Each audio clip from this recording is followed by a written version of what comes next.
It's been a pretty wild last couple of years for Roblox, with a lot of information being exposed about some very bad people in the community that have done some awful things, as well as even Roblox themselves putting on the clown suit and doing some absolute dumb, awful ideas, such as suing a YouTuber for $1.6 million, which ended up being a giant nothing burger and a huge mistake on their part. They just ended up looking really silly and stupid in that case, and really, Roblox has been kind of like Gotham City recently, with the amount of terrible shit going on and actual crime.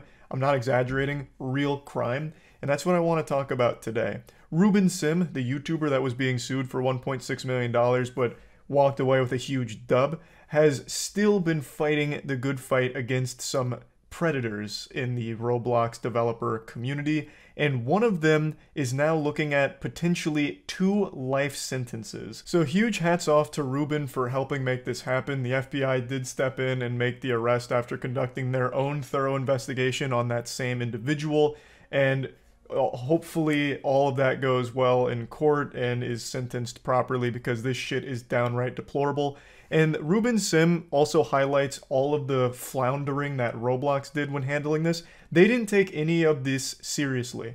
This was an open pedophile who was preying on minors in the community, saying terrible, awful shit, doing terrible things, and Roblox themselves did nothing to stop it, and it eventually culminated in this individual getting a 15-year-old girl into a stranger's Uber, going 700 miles across the country to meet him at his apartment, and authorities busting in shortly after, since they were closely monitoring this guy.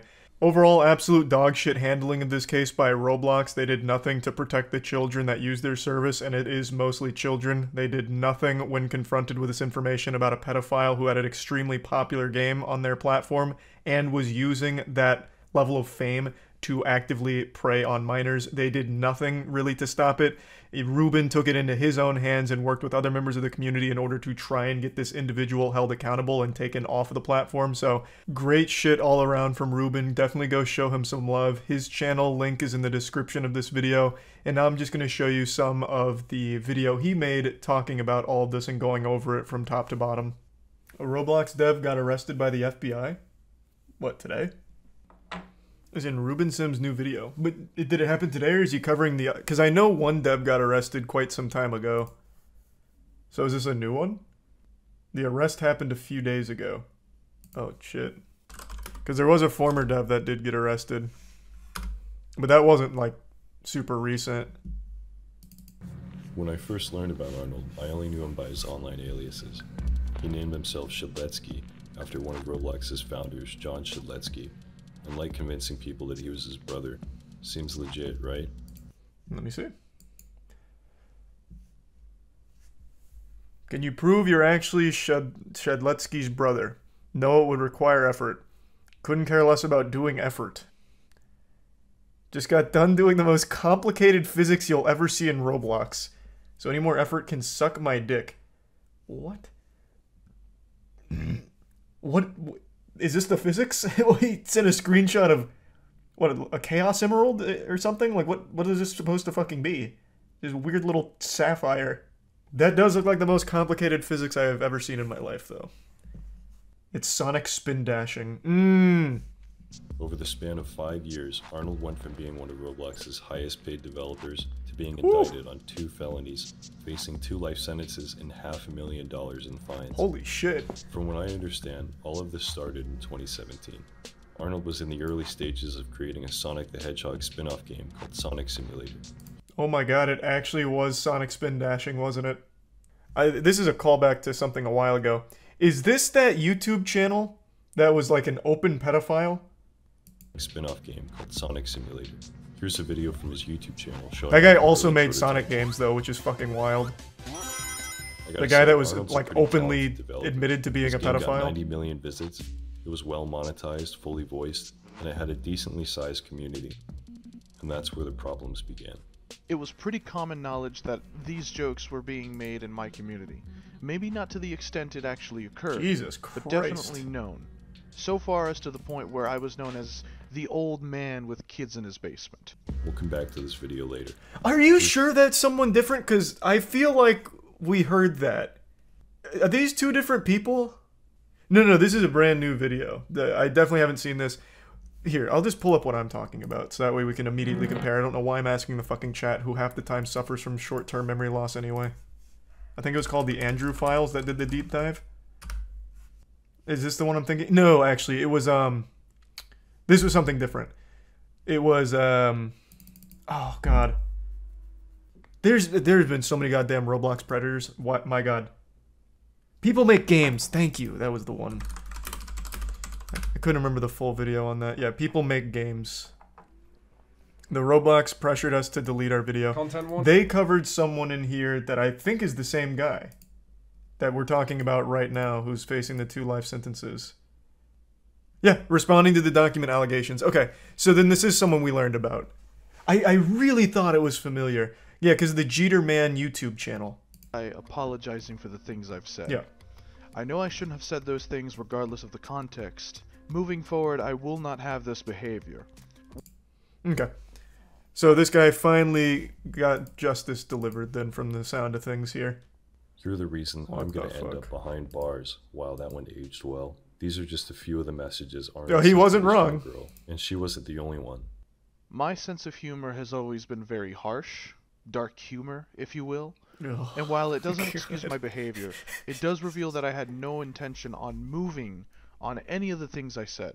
I can just hear the fedora in his voice. Right now he's got a pinky up as he's saying these things. Ugh.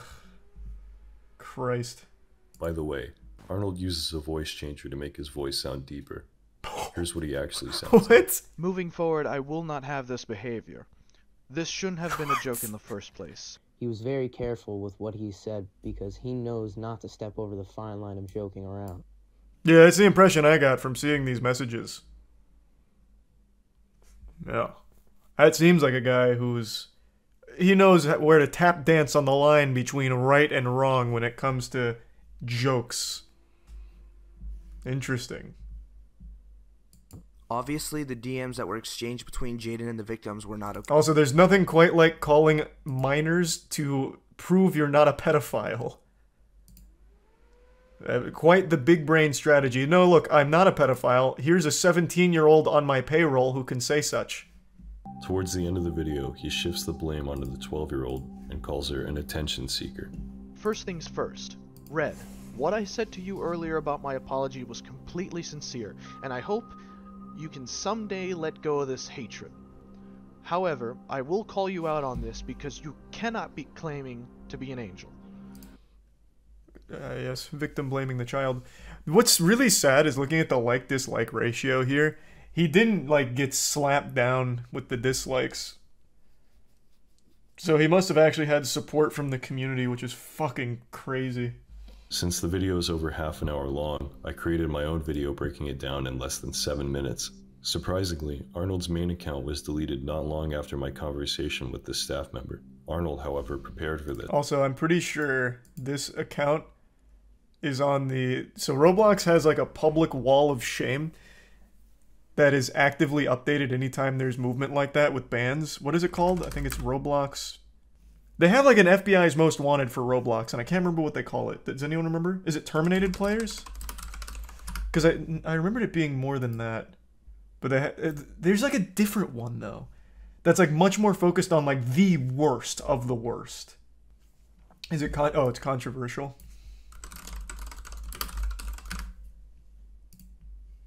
Here it is. Thanks. Yeah. You have like a mugshot and then why they're controversial. Surely he would be here, I would think. Or maybe this is like too extreme for even the controversial wanted board. On September 9th, 2021, his account was terminated for swearing in front of a Roblox intern using voice chat on one of his alternative accounts. And he's earned his place in the hall of evil of Roblox. So yeah, perhaps like actual pedophilia and shit is a little too extreme to be on this wiki. I think that makes sense. If DevRel really wanted to protect their users, they'd have deleted his game and curbed his Roblox income. Roblox's bottom line depends on parents trusting the company with their kids' safety, and that's not going to happen if this is the response to child predators. Very true, but I think one thing Ruben misunderstands is parents don't even care if the shit's safe for their kids. They just need something to distract them. So much parenting these days is just placing a fucking iPad in front of them and letting them go unmonitored on the internet, unsupervised, and then getting mad if something happens and blaming the companies for it. Like, that's just the most fucking common parenting technique at this point. I don't even think they care if Roblox is necessarily safe as long as it doesn't cost them money somehow or cause some kind of issue. 2 weeks later, he tweeted, "Thanks for driving more money to my game, man. Oh my Jeez, God. you guys are really fucking stupid by giving me all this publicity." Man's capitalizing off being outed as a pedophile, talking about raping kids. To the kids. I spoke with a detective who really seemed like he wanted to help, but since I didn't know anything about Arnold's real identity, there wasn't much they could do. The only people who could have known who he actually was Roblox. Since Arnold was approved for the developer exchange, they must have had all his personal info. Had someone at Roblox been the one to make that call, it's my belief that Arnold would have been arrested years ago. Less than 4 months later, Arnold posted a YouTube video showing that he's still the owner of the game. I also noticed the same Discord server he was using to procure underage girls was still linked on his game's page. I messaged the staff member asking if they could remove it, and his response was, "They can just add it back." Things stayed pretty quiet.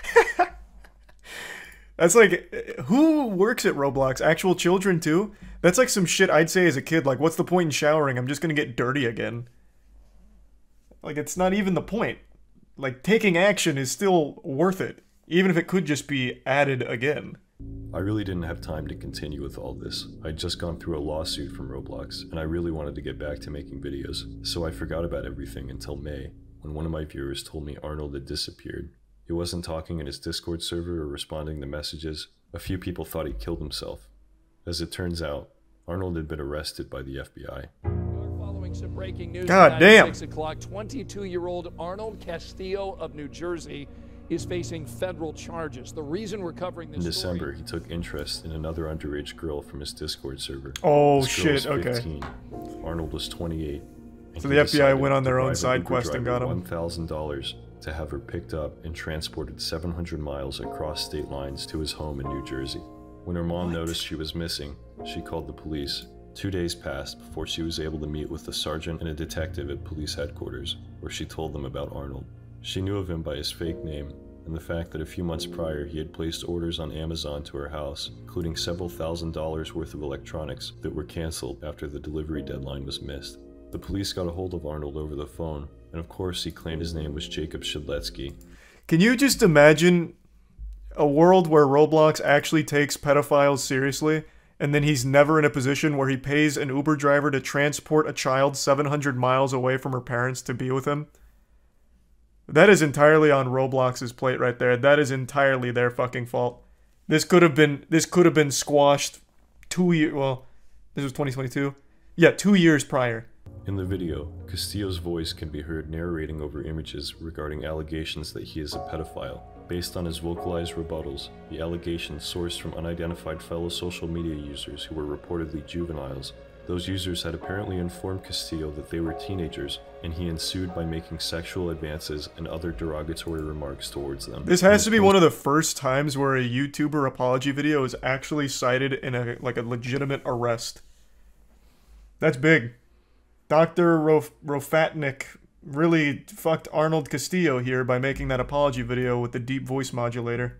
When I learned about all this, I called my local police back and asked them to forward the info I gave them to the FBI.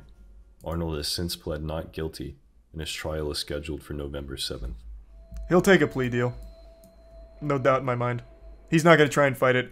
With the overwhelming evidence and a physical sting operation that observed a minor going into his apartment after being reported as missing, and then the $1,000 bribe to the Uber driver to bring them there, and getting all of his messages, no shot. He's going to take a plea deal.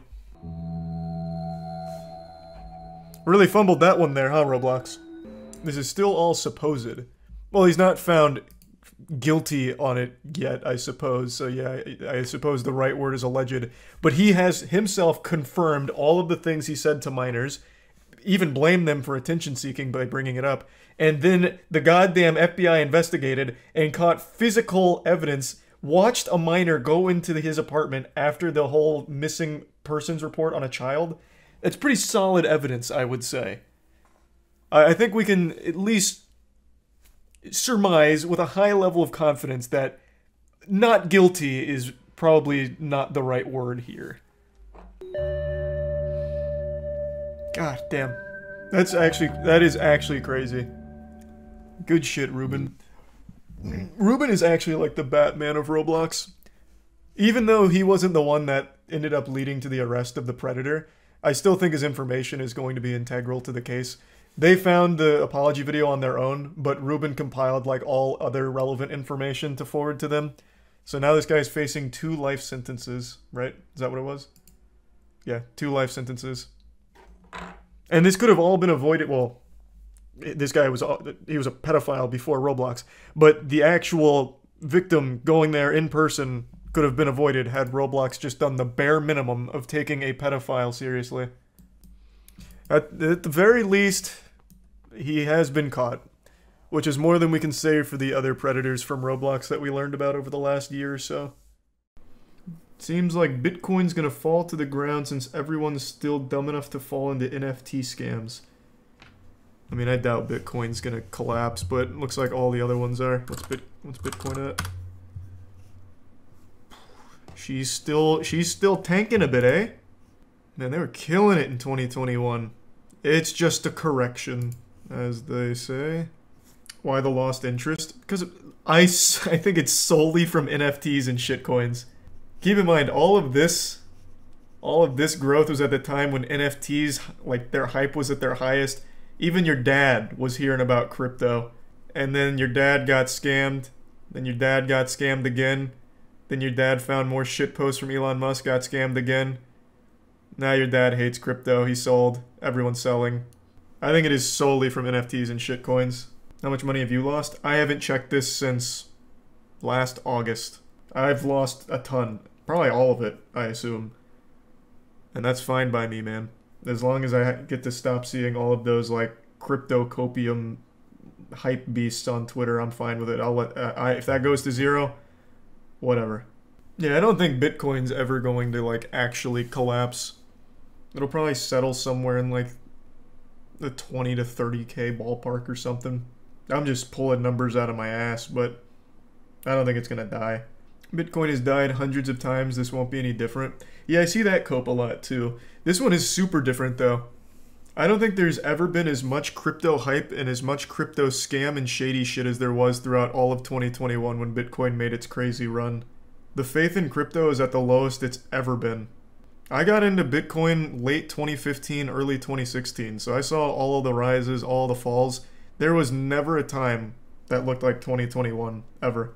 There were plenty of scams though back in the day. True, there was BitConnect. There was one other big exchange that I never remember the name of. I think it was like Mt. Gox. I think that might have been it. That's true. But the only people that got scammed back then were normal crypto bros.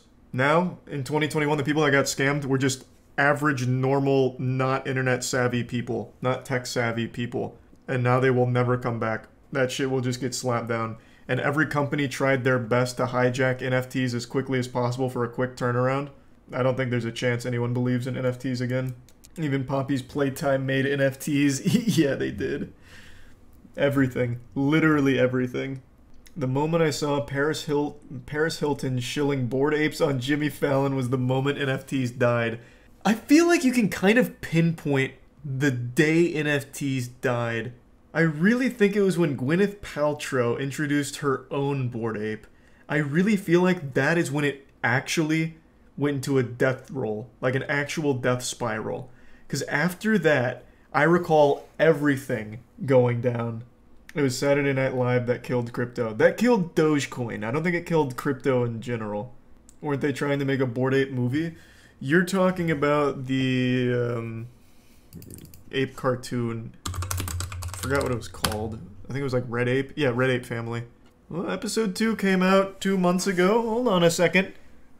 Hold on a second, sports fans. Oh, and you can even buy episode 3 NFT. Let's go. Please make your way to the boarding gate. God. What a beautifully awful cartoon. I love the comments they picked. One of them just said, "This is epic." I saw another universe too, royally fucked, by the way. Creatures called trolls, who were trapped in a thing called YouTube. No, babe. This is the most NFT bro shit of all time. The insecurity immediately oozing out of the script. Holy shit. Not even a minute in and they're whining. Just instantly fucking whining. Thanks to resub Twisty and the bits of Bungie. So episode 2 is just the creators all in their feelings, like, oh, you guys you're trolls. You're in your mom's basement. That's so sad. Fuck. I see why no one talked about episode 2 in the crypto community. Jesus Christ, that makes them look like such pussies. They make fun of Saberspark in episode 2. So is this just like their YouTuber call-out episode? Red Ape so strong. We don't care that you guys are mean. What you experienced was a rip in the multiverse caused by the power of the golden NFT you stole. What the fuck are you doing in our bed? I get lonely at night, and I like to cuddle.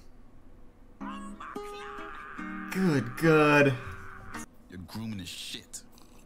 Hey, that's my kid, fat fuck.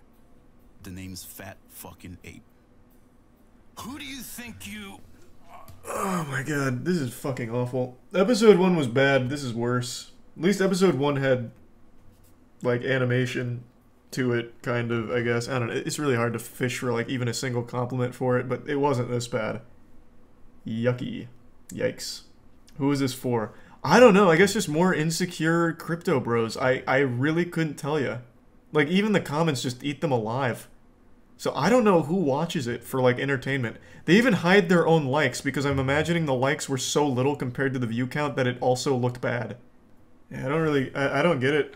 I don't see the point. No, the whole point was well, I don't know why I said I don't get the point. The point was to drum up hype for the NFTs, and they sell them on OpenSea. Spoilers, the final episode will be locked behind a crypto paywall, calling it now.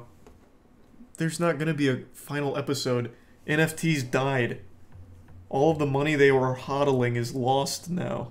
I'm assuming a lot of those are just them on puppet accounts to artificially drum up the price and the amount of members. How much is this in money? I mean, that's definitely not as much as they spent on creating it. So they haven't made their money back yet. It's not exactly the money printing NFT machine they were hoping for, I don't think. 55 Ethereum, which is about 7k total. I don't think this is... Like, I think these owners are the ones that actually bought the episode, and this is the amount of sales total, I think. Or maybe I'm wrong. I don't remember how OpenSea works. Regardless, it's not exactly popping for them. And I can't imagine why when all they're doing is whining. Do not fall into the trap of other universes.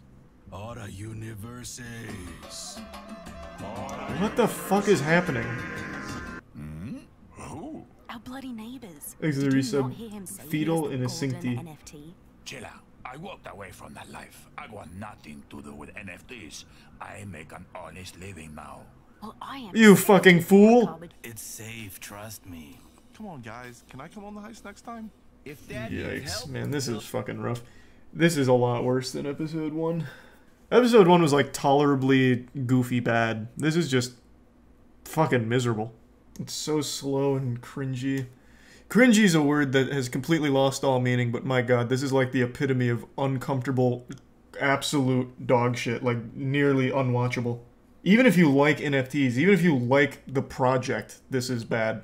They called Saberspark Saber Fart in this episode. That's kind of genius.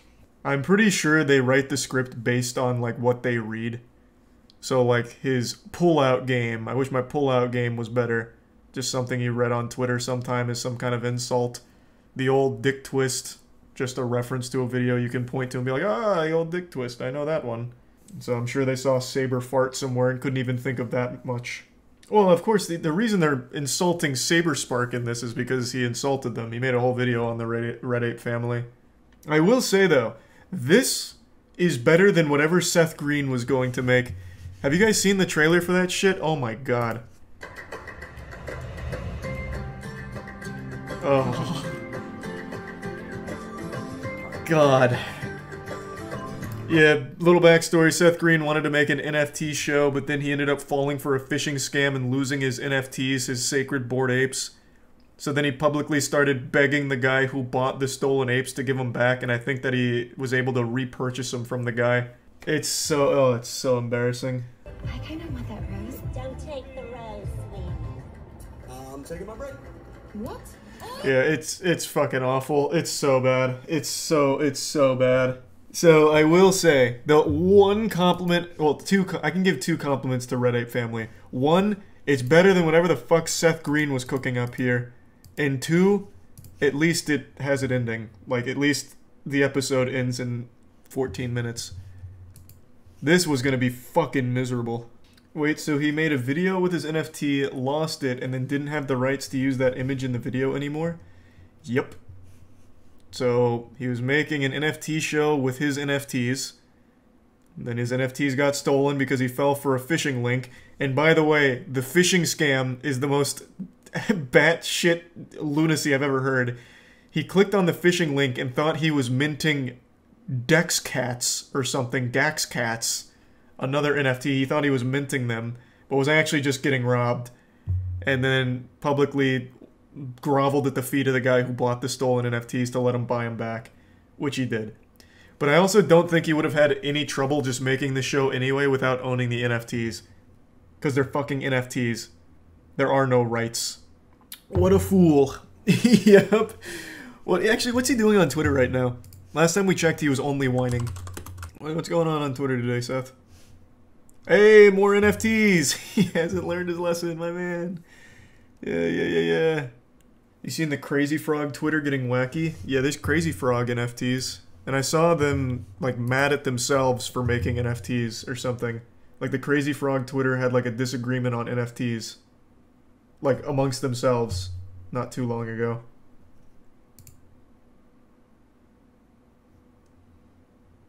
The Mandela effect is real. That's referencing the Crazy Frog penis. Who up crazying they frog right now? Nice.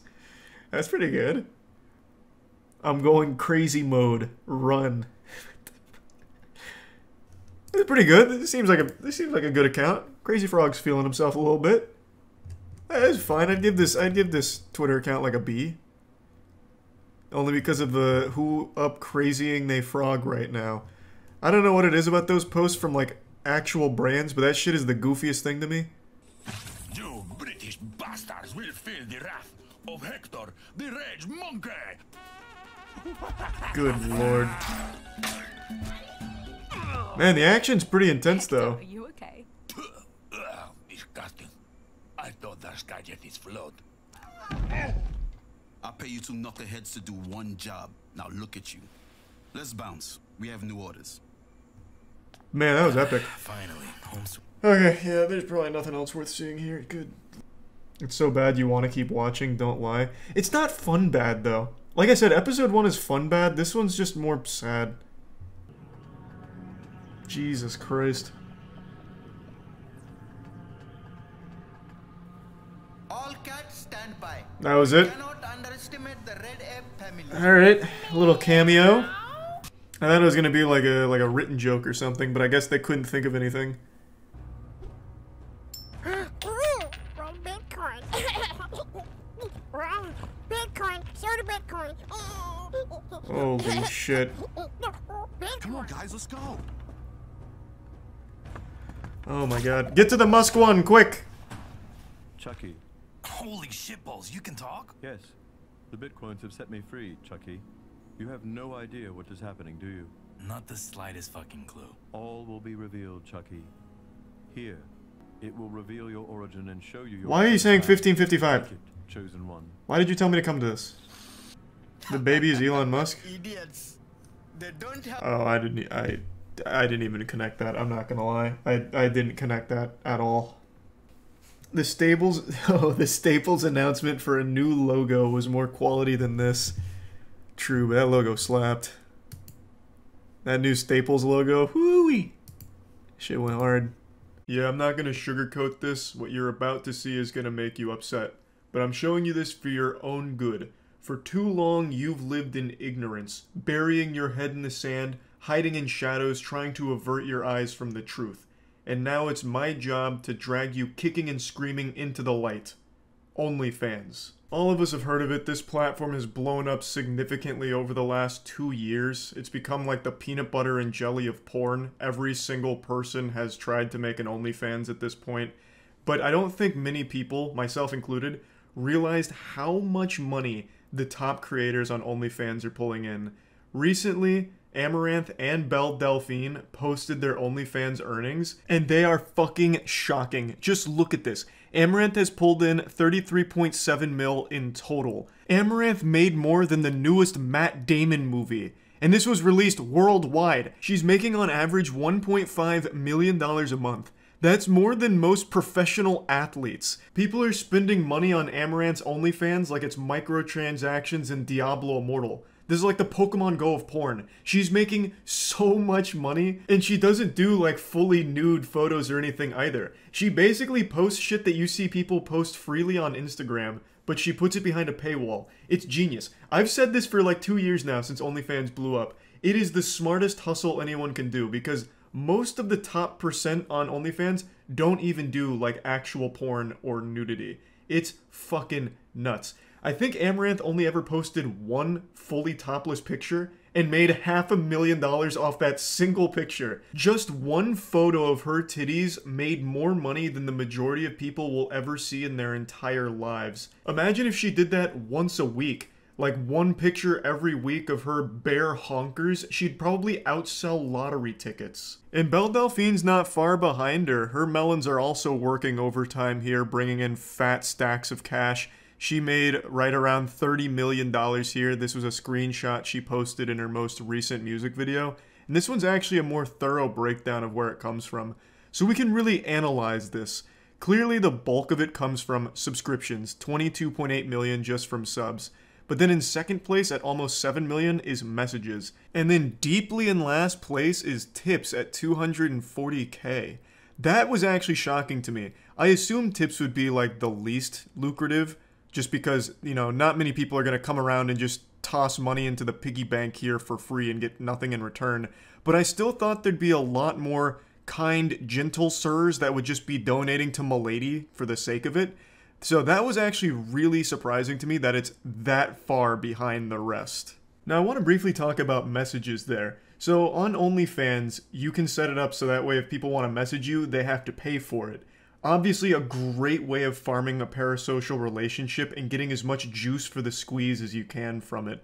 So with Belle Delphine here, we can see she's made like $6.9 million off of that, which is really fucking smart. So every message that someone is sending to her, they are putting money behind it. It's just like leaving behind a note, do you like me, circle yes or no, with a $200 attached to it. And I imagine like 98% of these messages go unanswered, so you just toss money at the void here, hoping to hear back. And then I imagine there's people that'll double, triple, even quadruple message, and all the while paying for each one. Like going to a payphone, but only ever getting the ringtone, if that payphone costs a lot more money. It's super smart, and I'm pretty sure that's how it works with messages that you can pay for. I think you can set it up so every single message is like paid, not just the first one, though I'm not 100% sure. Either way, it's a massive moneymaker, clearly, and I really was blown away by these numbers. I knew OnlyFans creators at the top level were making a lot, but I didn't know it was 8 figures. I thought we were talking like mid 7 figures or something like that, but no, this is huge. And OnlyFans has only really blown up over the last 2 years. So this is like 15 mil a year between the two of them here. Hats off to them. And also I want to say, I never understand why people get mad at like Amaranth or Belle Delphine for doing OnlyFans, or really any woman for that matter. It's extremely smart. And like I said, the majority of them don't even do like nudity. They're basically just posting Instagram pictures, but people pay for them. It's like free money. It's an actual infinite money cheat code. I don't understand why people shame them for it. This is just a classic example of don't hate the player, hate the game. There's clearly tons of dudes out there willing to pay top dollar for shit most people get for free. And there's no reason not to hose them down for those doubloons. Like, again, they're not even really doing nudity or anything. They're just posting, like, shit you see all over Twitter for free, but behind a paywall and getting rewarded for it. I don't know what there is to get upset at them for. You can be mad at the dudes paying for it, I guess, if you want to, but I don't think it's healthy to be mad at them either. Like, why not just make your own OnlyFans? That's the perspective I had when I made my secret feet OnlyFans. I talked about this last year. I went incognito mode. I went undercover on OnlyFans and made a completely isolated OnlyFans, not associated with me at all, and it focused on my feet. So I posted pictures of my feet as well as a couple videos and hope to get a following and see how like difficult it is to actually go from 0 to top 1% of OnlyFans. So I'd promote it on like Twitter occasionally, and after about 8 or 9 months, I had 0 followers, 0 subscribers, whatever, nothing. Literally nothing. Radio silence, crickets.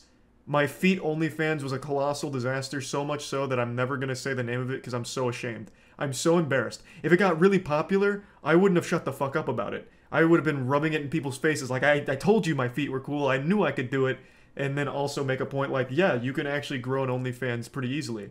But that wasn't the lesson I learned.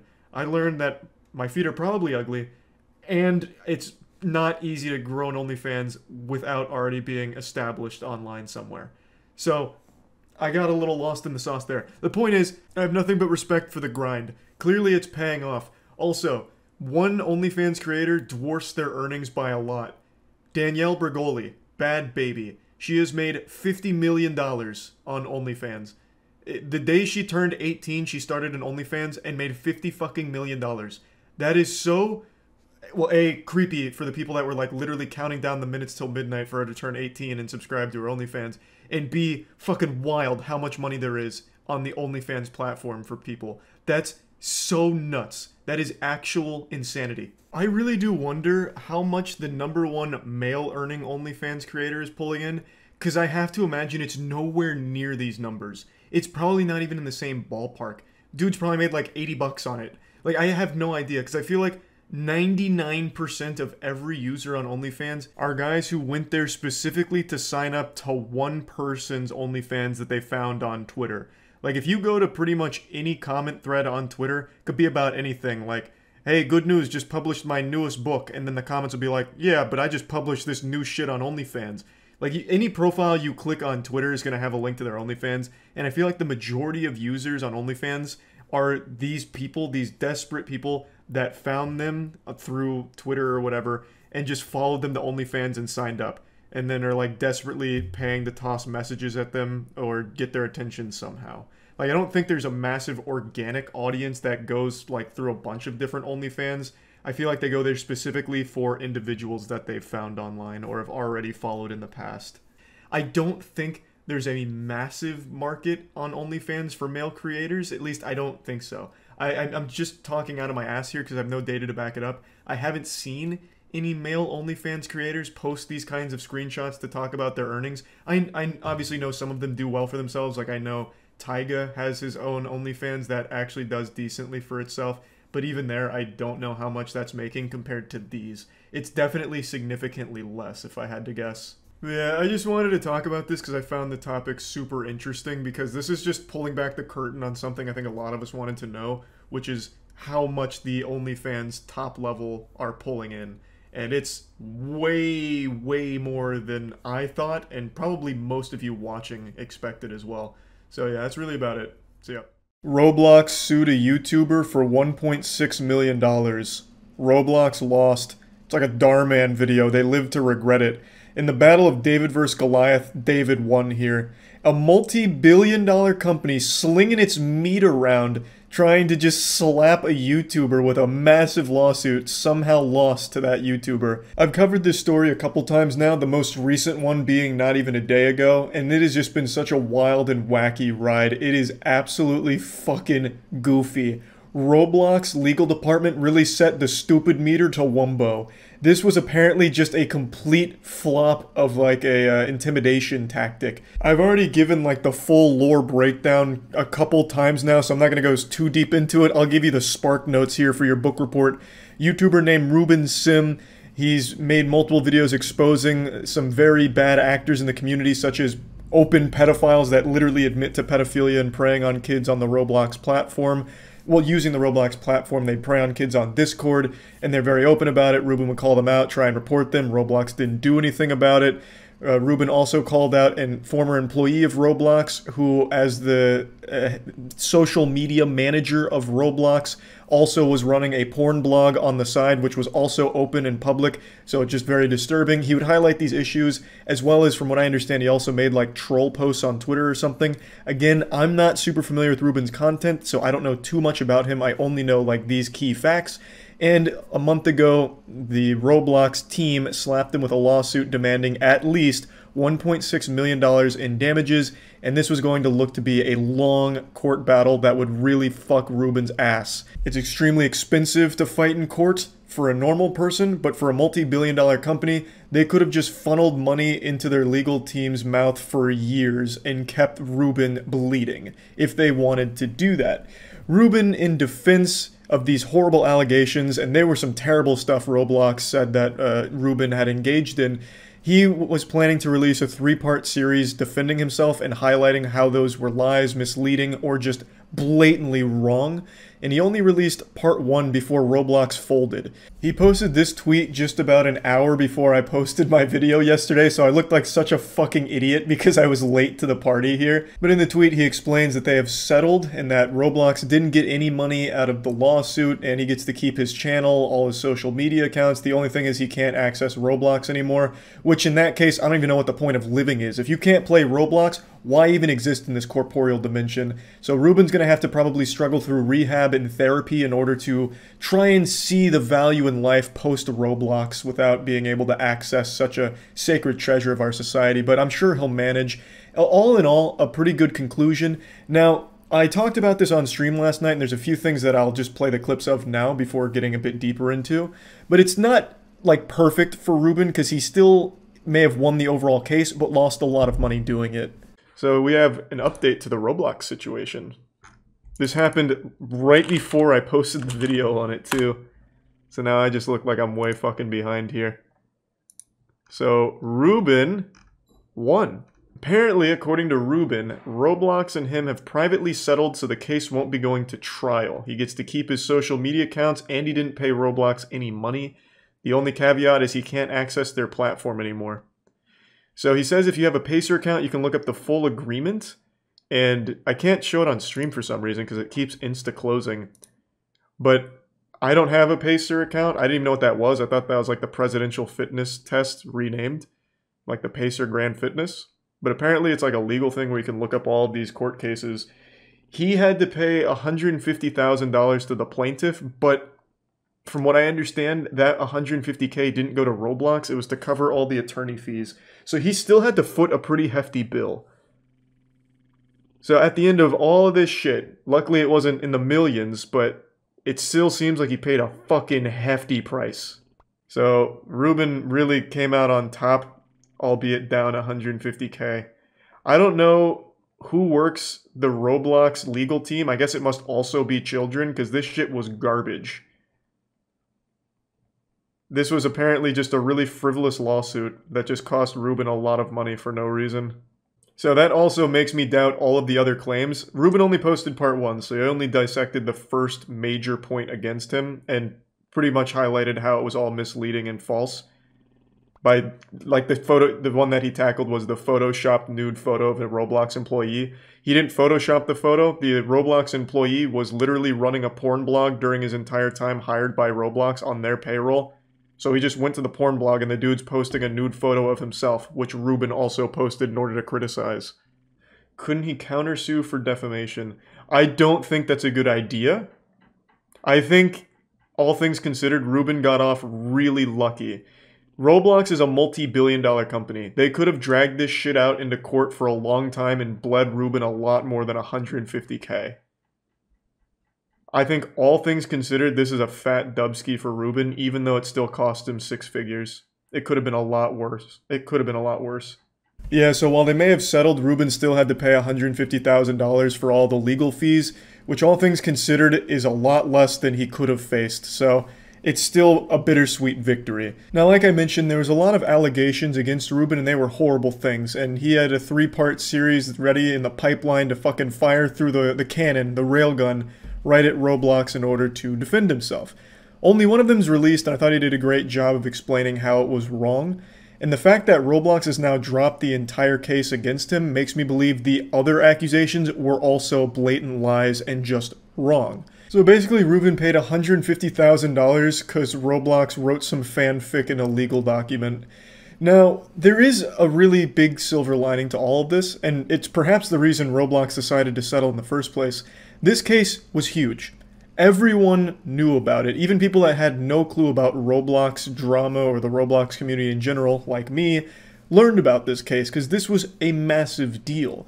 And from this, a lot of people also learned of some of Roblox's most awful secrets that they do their best to bury, such as the rampant child abuse, child grooming, and exploitation of child developers or children looking to be developers being exploited by Roblox developers for free labor.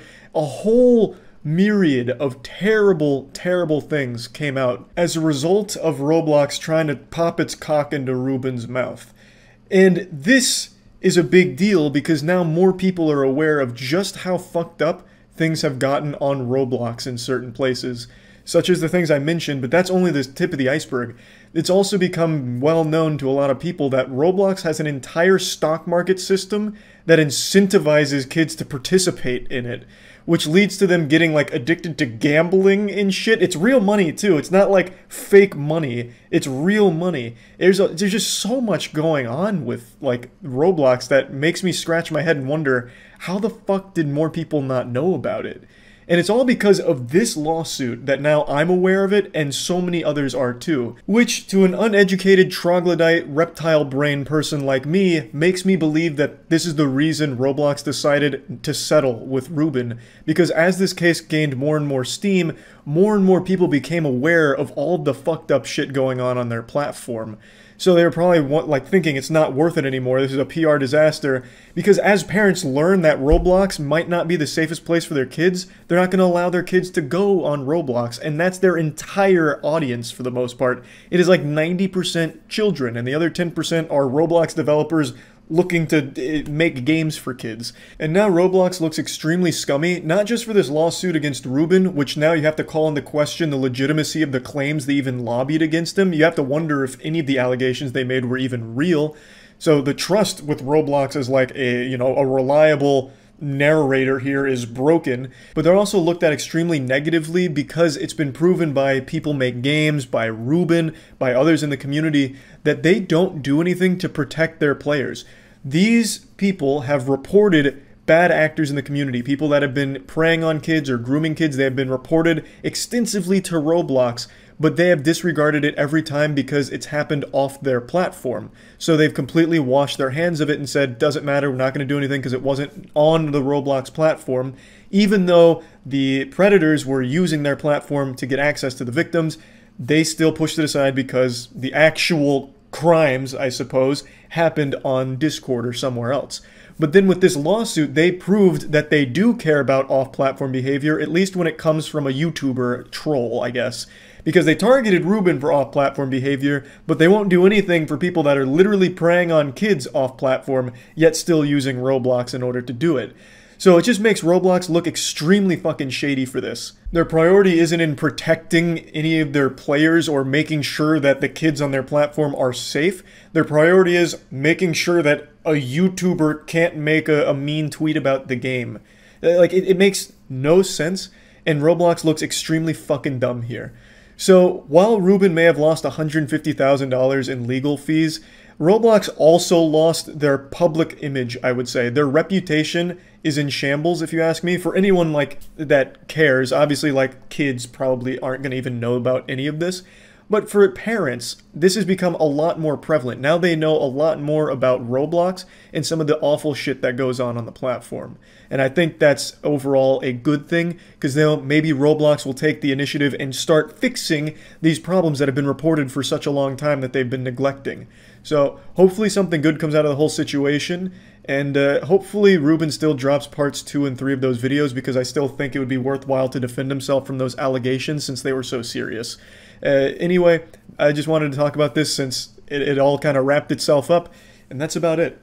So yeah. Do you remember a few months ago when OnlyFans stated that they'd be banning porn and adult content on their platform because they want to shift away from the adult image and focus more on wholesome shit like cooking and sports and working out, skateboarding and all that. No more butt plugs and goatsy. They made it sound like they're trying to turn OnlyFans into Weenie Hut Jr., just make it the Disney Channel or whatever. Of course, only a few days after that announcement, which was basically just a suicide note, they reversed their decision, because obviously this would have completely destroyed the platform and sunk the entire company. But it got me thinking recently, how many of these creators are on OnlyFans? How many chefs, how many skateboarders, guitar players, fucking clarinet players exist on OnlyFans? So today I thought it'd be fun and get in the holiday spirit, and as we approach the new year, to go on OnlyFans and start looking and donating to OnlyFans creators doing different things that aren't just porn and adult content. Because according to OnlyFans, there's tons of them, dozens even, I guess. But I had to put it to the test. And as a man with a passion for science, I knew I had to experiment. So I called Matt over, and we decided to peruse the platform looking for creators that were doing more than just porn, to just donate to them. And we'll be using Adam and Eve's money to do so. I'm tapping directly into their piggy bank. AdamandEve.com is the #1 spot to get any sex toy you could possibly imagine. Their catalog is basically endless. It's like the full library of Alexandria for every sex toy imaginable. So if you're interested at all, go to AdamandEve.com and use code DEFENSE for 50% off one item and free shipping to the US and Canada with some exclusions. That's code DEFENSE at AdamandEve.com for 50% off one item and free shipping to the US and Canada with some exclusions. Is to Onision. Because he had this cuckold 3D porn of himself, so he'd always make his cock a small carrot. Oh my god. And, like, anyone he was interested in was getting fucked by an evil version of himself. It was incredible. So I had... So really some lore on his... Yeah, he had, like, an entire extended universe to his cuckoldry. It was amazing. So that's why I made an OnlyFans account. That's exciting. Get them excited and positive starting the new year. Right, everybody donates to Twitch streamers and all of that, but... And then you talk about the 0.1% on OnlyFans. We're here for the 99%. Somebody's got to be. Yeah, everyone I see on Twitter is always like, I'm in the... Sorry. Oh my god. I'm sorry. All right, is that Monique making sure you're not on OnlyFans again? Why are you on OnlyFans? Every time I see a post on Twitter from an OnlyFans creator, it's like 0.1001% of everybody's OnlyFans. In the top 0.01% somehow. Yeah. Now, how is the search function on OnlyFans? I don't know. Like, if you type in bread, will we find that creator? Let's see. I think the video is going to boil down to just you and I looking at naked dudes together all day. You're right. Fit, French, and fun. And this is a free subscription. Free. I guess we didn't think about this. How do you... Oh, you can tip, like, on comments, right? Like, if you tip for per post. You can tip per post. Like, Amaranth made $260,000 because she showed her titties and nipples. Oh. So people were individually tipping to see that. Wow. I think is how it works. Is this the bread you're looking at? Yeah, probably can't do this one. I didn't see any gaming. It's just a fucking dick. Yeah. Where are the games, Johnny? You said nude games. Oh god. This is just getting demonetized for sure. This is just wiener everywhere, Johnny. Wiener and ass. Congrats on turning 22, though. Yeah, happy birthday. The next one, Daniel says, sucking my straight frat bro's dick while he plays video games. So for anyone that doesn't use OnlyFans, I'm going to bring you up to speed. It has the most archaic and most useless search functionality I've ever experienced. No matter what you type in, you will not find anything using their site. So we started by searching for bread because we both wanted to see that bread fetish where you squish bread. It's interesting, it's goofy, it's fun. So we were just looking for any of those creators on OnlyFans, and there definitely are a few because Matt had heard of them in the past. And by that I mean he probably subscribed to them at some point. But trying to search for them on OnlyFans itself is completely worthless. So if you go to like the posts and you search bread, it just brings up sponsored OnlyFans posts and has nothing to do with bread.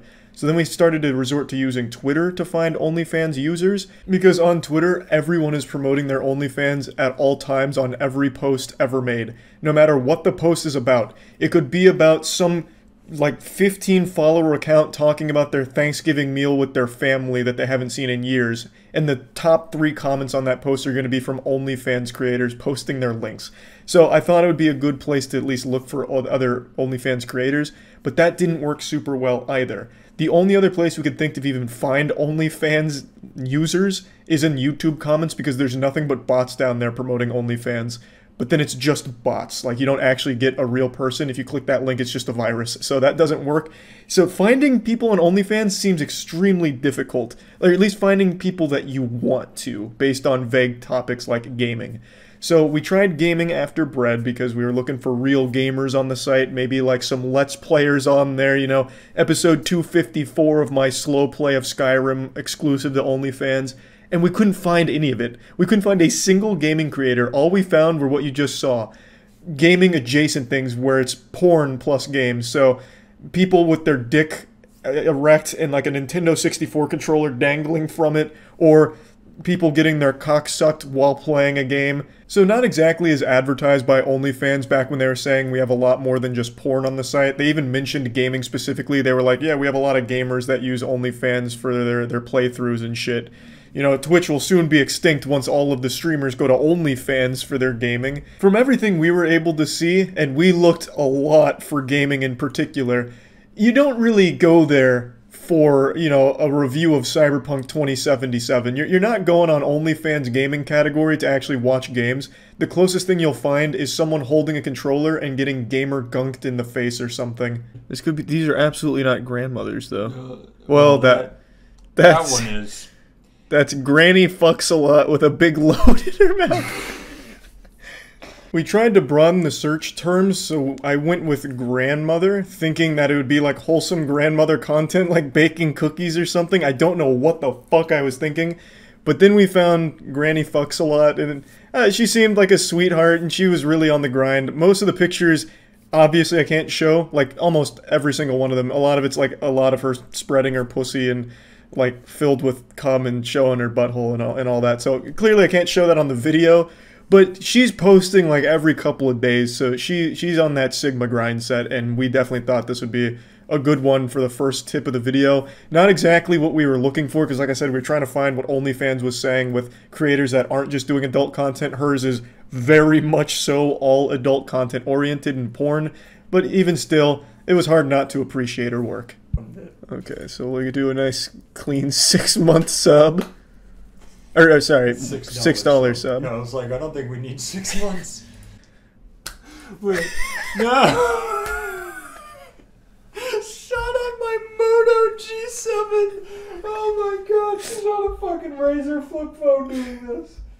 Yeah. Oh. Well, that's why we have to tip her, so that way she can get a new phone. Yeah, get like a smartphone for better quality. See this in higher quality. I just noticed I can't even show her profile pic. She's just got cum dripping out of her. Yeah, I'll just have to go like here down. Yeah. Alright, so let's just see if there's anything else we can maybe tip on. On we go. We'll tip on the waiting for her forever fuck, I think. There, I think that's I think this is sweet. That's wholesome. This is wholesome. It's got 10 likes as well. How much does Granny fucks like it? What do you think? Like $100 I think 100 is great. Yeah, $100. Message. Keep up the good work. Happy holidays. Uber Dad. Uber Dad. DJ Khaled and Fat Joe. No. My boy. DJ Khaled and Fat Joe. That's a wombo combo. Can we do a custom wish for these two? Oh my god. Make a God Slap intro song. Yeah. Okay, there's got it. This is really hard. Ridiculous. We'll do recorder. Actually, better yet, music. Clarinet. Clarinet, yes. Fuck, it's $15 a month just to see if she plays music. God. Might just be spread butthole again. Oh, no. Here's my daily orgasm tracker. Oh shit. But maybe because the music's so good. Right. It's like Squidward. Man, people really do only do porn on here. Yeah, what were they thinking when they banned it initially? There'd be no one left. Literally literally nobody would be on this site anymore. I can't find a single non-porn. Oh, the clarinet! Let's go! It's worth $12. $12, I'm coming! Watch it bring you all the way back to the top. It's gonna be her using the clarinet as like a butt plug or something. Oh, I mean, that would get that's a $200 That's a $200 tip. Oh, I brought you to the fucking top. Oh, that's unlucky. There it is! Oh my... Wait, scroll to the right. There might be some clothed. Or... Any with... Is that too risque? I don't know, it might be too risque. Why didn't she do a picture? This was her first post! Wait, actually? This was her first post! Oh my god. I'll just censor here and here. I was gonna say, just show, like, the mouthpiece. It's censor everything but the mouthpiece. Yeah. Alright. This'll be 200. Really? Well, we'll do 150. She's not putting in the same work Granny was, but at least there's a clarinet, which is what we searched for. That is true. It's her first post, too. Alright, so what word do I want to search? We need to support male OnlyFans. I agree. Okay, it went through. Congrats, Amanda. I hope you become the Lindsay Sterling of the clarinet. Oh, she's on her way. She is. Alright, what do you want, Matt? What do you want to see? Ooh. I got some inspiration. Lego. Legos. Oh my god, that's genius. Joe Lego. Joe Lego! $20 to subscribe. What? A private collection of pleasure moments with various ladies. I'm so curious if this is going to be pictures of a Lego man having sex with Lego I think women. it is. I think it is. I don't know what this means, badung mamang tidak, but yes, she has small tits, but she definitely made me horny to the max. You know what? I'm making the executive decision. We're checking out Joe Lego. These are real people. What the fuck? Who is Joe Lego? Man, yeah, can I cancel my Joe Lego subscription? How deceptive. Tell Wells Fargo it was a fraudulent charge. They're like, oh, all of OnlyFans? No, just Joe Lego.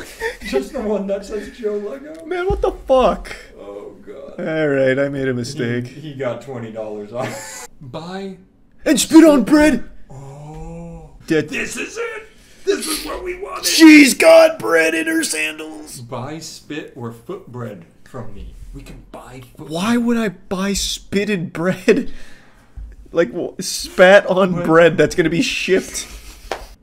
3-minute giantess stomp video. Your wife finds out you've been spending all your money on feet models. So she pays a giantess $1,000 to stomp you to death. Oh, that's us! That is us! That's us! Cream giver! Oh god, my wife is sitting there so happy. Oh yeah, it's an additional 10. I got enough from the picture. I can already see how this plays out. Oh, hold on. Keep in mind, this was a free one, so... That's true. She deserves it. This is us paying our entry fee. Yeah. Boy, I hope I don't get stepped on soon. Oh!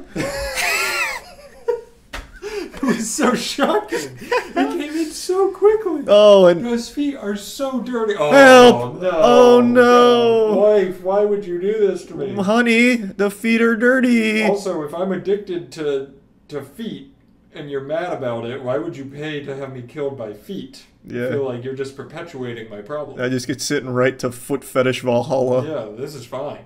Like, this is honestly probably... He went out doing what he loves. I hope she does some cool moves, like a German suplex on him with her feet. Brings out like a tech deck. Oh! Oh! So dirty. Stop out an entire Lego village with sound. This time it's with sound. And it's only $7. This is cheaper. Legos screaming for mercy. Yeah, they are. What do you... That's not even a whole village. That's like a small town. Yeah. Maybe. Like they don't even have a stoplight. Yeah, they don't even have, like, anything. A sidewalk. They've got a snack shack and a car. Oh, Matt, you have to hear these screams. Oh, God. It's like when the nematodes go to the Krusty Krab. One of them yelling, get in there. I think she just took, like, middle school... No, like a middle school soccer match, and the parents are cheering. I think you're right. Alright, we'll send the tip on here. Alright. This will be another, what do you think? We'll just keep amping it up a little bit. Well, actually, no, we paid as well just to see these. Yeah. Yeah, so we'll do 150 again. 150 is the perfect amount. Those Lego bastards deserved it. True. Get in there. Thank you for crushing them so mercilessly. Thanks, nerdy mean girl. Is that how you that's mercilessly, right? Yeah, that looks great. I'm questioning. I'm sure OnlyFans has spell check, so you're good. Actually, let's test that theory. It does. It does. All right, there we go. You crushed it. Well, yeah, it didn't turn up anything. Yeah, what would be something that only a guy on OnlyFans would do? Oh, I've got a risky one. I'm excited. Poop. Oh, God. Watch me fuck a lawnmower on my OnlyFans. No way. Alright. No way.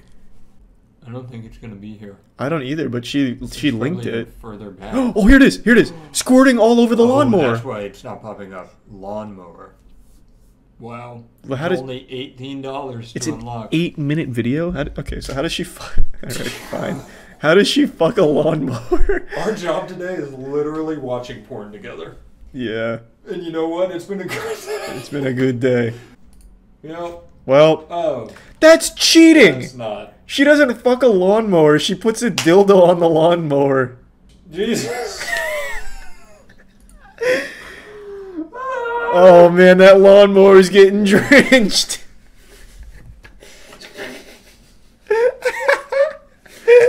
Oh God, why? Yeah, I can tell you that is not what John Deere died for. I searched so many terms, both broad and specific, just looking for any creators that had ever made a post about those activities, lawnmower being one of them, and all of them turned up either no results or just pornography using those things in the background. Or in this case, they stuck a dildo on the lawnmower and fucked themselves with it and claimed it was the lawnmower that, you know, was fucking them. Semantics, doesn't matter. Point is, OnlyFans fucking lied. There is nothing but porn on the site. There's some, like, big creators there, like the Fat Joe and DJ Khaled thing. But for, like, the average user that's not already a celebrity, it is only adult content. We couldn't find a single creator that wasn't doing adult-oriented content or just doing anything besides pictures and lewd posts. And there's nothing wrong with that. I want to make it clear. That is what OnlyFans is, has always been, and should focus on. But the fact that OnlyFans tried to come out and say that we're actually a lot more than just porn, I think is just outright wrong and deceptive, because it's not. And they need to upgrade their search functionality because it is genuinely fucking useless. We had to use a third-party search just to find any pages at all. So yeah, this didn't really work the way we had imagined. Even I thought there was more than just porn on there, but mainly because I was led to believe that from OnlyFans themselves constantly claiming it. We couldn't find any of it. I'm sure there are some that exist on there, but it's not easy to find, nor is it that popular. So yeah.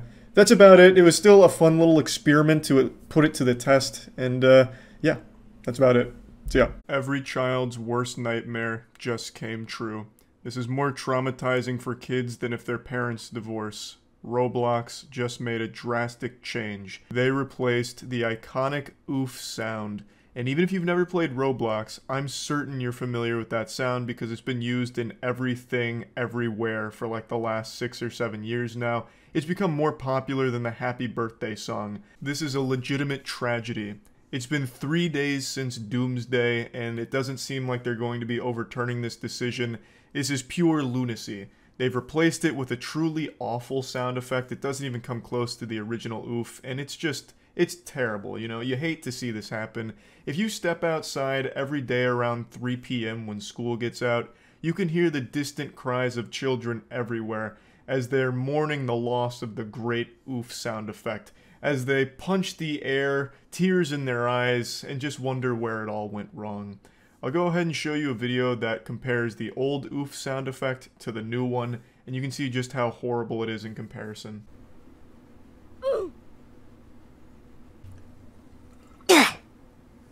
It hurts my ears, honestly. It sounds like Eric Cartman getting punched in the stomach and being winded.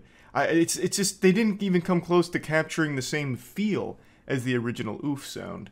So now you're probably wondering, well, why did evil win today? Why did the Lord take oof from us? And Roblox has an official statement on it, which I'll show you now. This is their tweet regarding this stance. Related to sounds, due to a licensing issue, we have removed the oof sound from Roblox and have created a replacement default sound which launches today. We plan to expand our avatar shop with a whole range of both old and new sounds in the future. More to come on this. This is not cause for celebration. Just because you're adding like an avatar shop with new sounds, old and new, who gives a fuck? You got rid of what makes Roblox special. Now, I'm not really a Roblox player, I never was. The only Roblox gaming I've ever done is for the sake of streaming during Squid Game. Like, I just play Roblox Squid Game because that was pretty enjoyable, and that's where I met, like, the internet's most fearsome fiend, Jim Wool. And, I mean, it was a good time, like, I enjoyed it, but Roblox was never really for me. But even I had an appreciation for that oof sound. It's the only reason people played Roblox. Without it, the game is kind of dead. You know, there's not a whole lot to do now that you can't hear oof a million fucking times every couple of seconds. Of course, I'm exaggerating, but I mean, it was a big part of the game's identity. It's the main thing from Roblox that transcended the game. Like I said, it was used in everything from YouTube videos to other games and all kinds of different pieces of media. So it actually is kind of surprising that they let it go instead of fought for it. Now, the reason the licensing was an issue is because that sound, the oof sound, is actually lifted from another game called Messiah. It's not a Roblox original, it was something they took from Messiah and put in their game, so they never really owned it in the first place. And actually, in 2020, Roblox started charging creators $1 just to include the oof sound effect in the games they create for Roblox. And this was just because of an ongoing dispute with the actual noise creator, Tommy Tallarico. He wasn't super pleased that Roblox had included the noise, and I guess this was their way of making it better by charging $1 every time it was used. And I suppose that arrangement worked for a little while until this week they just said, fuck it, we're done with it. Here's a new sound that we created by one of our interns getting slapped in the face. It's not a great replacement, though I suppose the community will probably have a way of replacing it themselves if they don't already. I've seen a couple videos of people giving tutorials on how to bring it back, but as an official capacity, I guess it's dead and buried now. I just wanted to talk about it a little bit because I'm not a big Roblox guy, never have been. I never dabbled in the in-game Roblox stock market for kids, nor did I invest in the real-world Roblox stock market for idiots. I just thought it was an interesting topic, and even if you don't like Roblox, you know that oof sound, and now it's gone. God rest its soul. That's about it. See ya. Netflix has finally followed through on their worst idea yet, and no, I'm not talking about renewing Big Mouth for another season. It's an idea even worse than that. It's blocking password sharing. So from now on, anyone that doesn't live in your house, inside your walls, inside your own imagination, will no longer be able to have a Netflix profile using your account.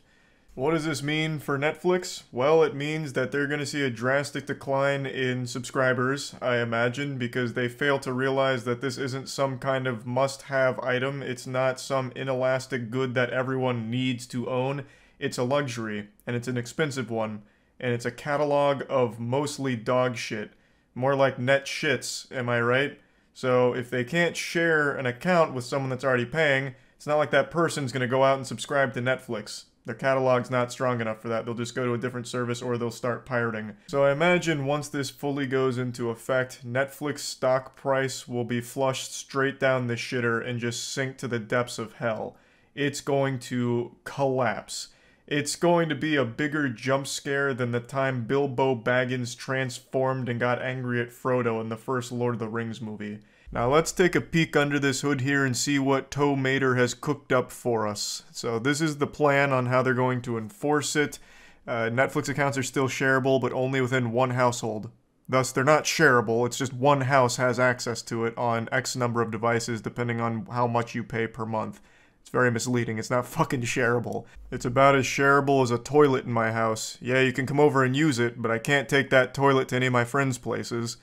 So to ensure that your device is associated with your primary location, Netflix is now asking users to connect to the Wi-Fi at your primary location, open the Netflix app or website, and watch something at least once every 31 days. So this is their safeguard. Within a 31-day period, you have to log in on the primary location Wi-Fi and watch a program. Otherwise, you're blocked. Can you still share Netflix with someone who doesn't live with you? As a big fat fucking no. Accounts are only meant to be used within one household. Netflix will prompt users who try to sign into your account elsewhere to sign up for their own account instead and block their access until they do. Netflix will not begin automatically charging account holders whose information is used outside of their homes. Can other users on Netflix accounts save their profiles? Yes, Netflix offers users a profile transfer feature that will allow them to migrate their show recommendations, watch history, and more to their own account if they decide to create one. This will give password sharers the opportunity to preserve their profile if they sign up for their own Netflix account. Legitimately probably the last thing people give a fuck about. I just can't imagine someone sweating profusely. Oh geez, they just cracked down on password sharing. Okay, God, I'll make another account quick. Oh, but what about my profile, my watch history? Oh my God, I might lose it. Oh no, no, no. Oh, good. Okay, I get to keep that. What's going to happen in 9 out of 10 cases, I imagine, is everyone that loses access to their account because they're not part of the primary household, they're just going to go to a different service or start pirating. It's 2023. Everyone knows how to torrent shit. It's like this industry just forgot about that whole piracy boogeyman. You wouldn't download a car, would ya? One of the main reasons streaming popped off so hard and actually did take a big chunk out of piracy is because it was just more convenient, easier, and quicker to pay money every month to have access to the content as opposed to torrenting it. So they just offered convenience for money, more so than like great content, because a lot of the originals suck fuck. You just released Witcher Blood Origin, for example, on Netflix. You're not really keeping people like by the balls in a stranglehold because your originals are so great. There are some bangers, of course, but that's really not the primary reason. It was just convenient, and it was easier and quicker than torrenting. But now you're going to have a ton of people that lose access. According to Netflix estimations, 100 million users worldwide are using the service through the login credentials of someone else. So after this bomb drops here, after the nuke is deployed, where do you think those 100 million users are going to go? Because it's not to your website to sign up, at least not the majority of them. It's anywhere else, and a lot of it's going to just be straight up piracy. I don't know how they couldn't foresee that. I imagine that's going to be the reality of the situation, especially with how cutthroat this all appears to be. So can you still use Netflix while traveling? Signing into Netflix outside of your home may lead to the device in use being blocked from Netflix, but they have a workaround. Travelers who want to use Netflix on hotel, smart TV, company laptop can request a temporary code from the service when signing in. This will give them access to their account for 7 consecutive days. Wow, what saints. So you get 7 days of using your Netflix account outside of your own home.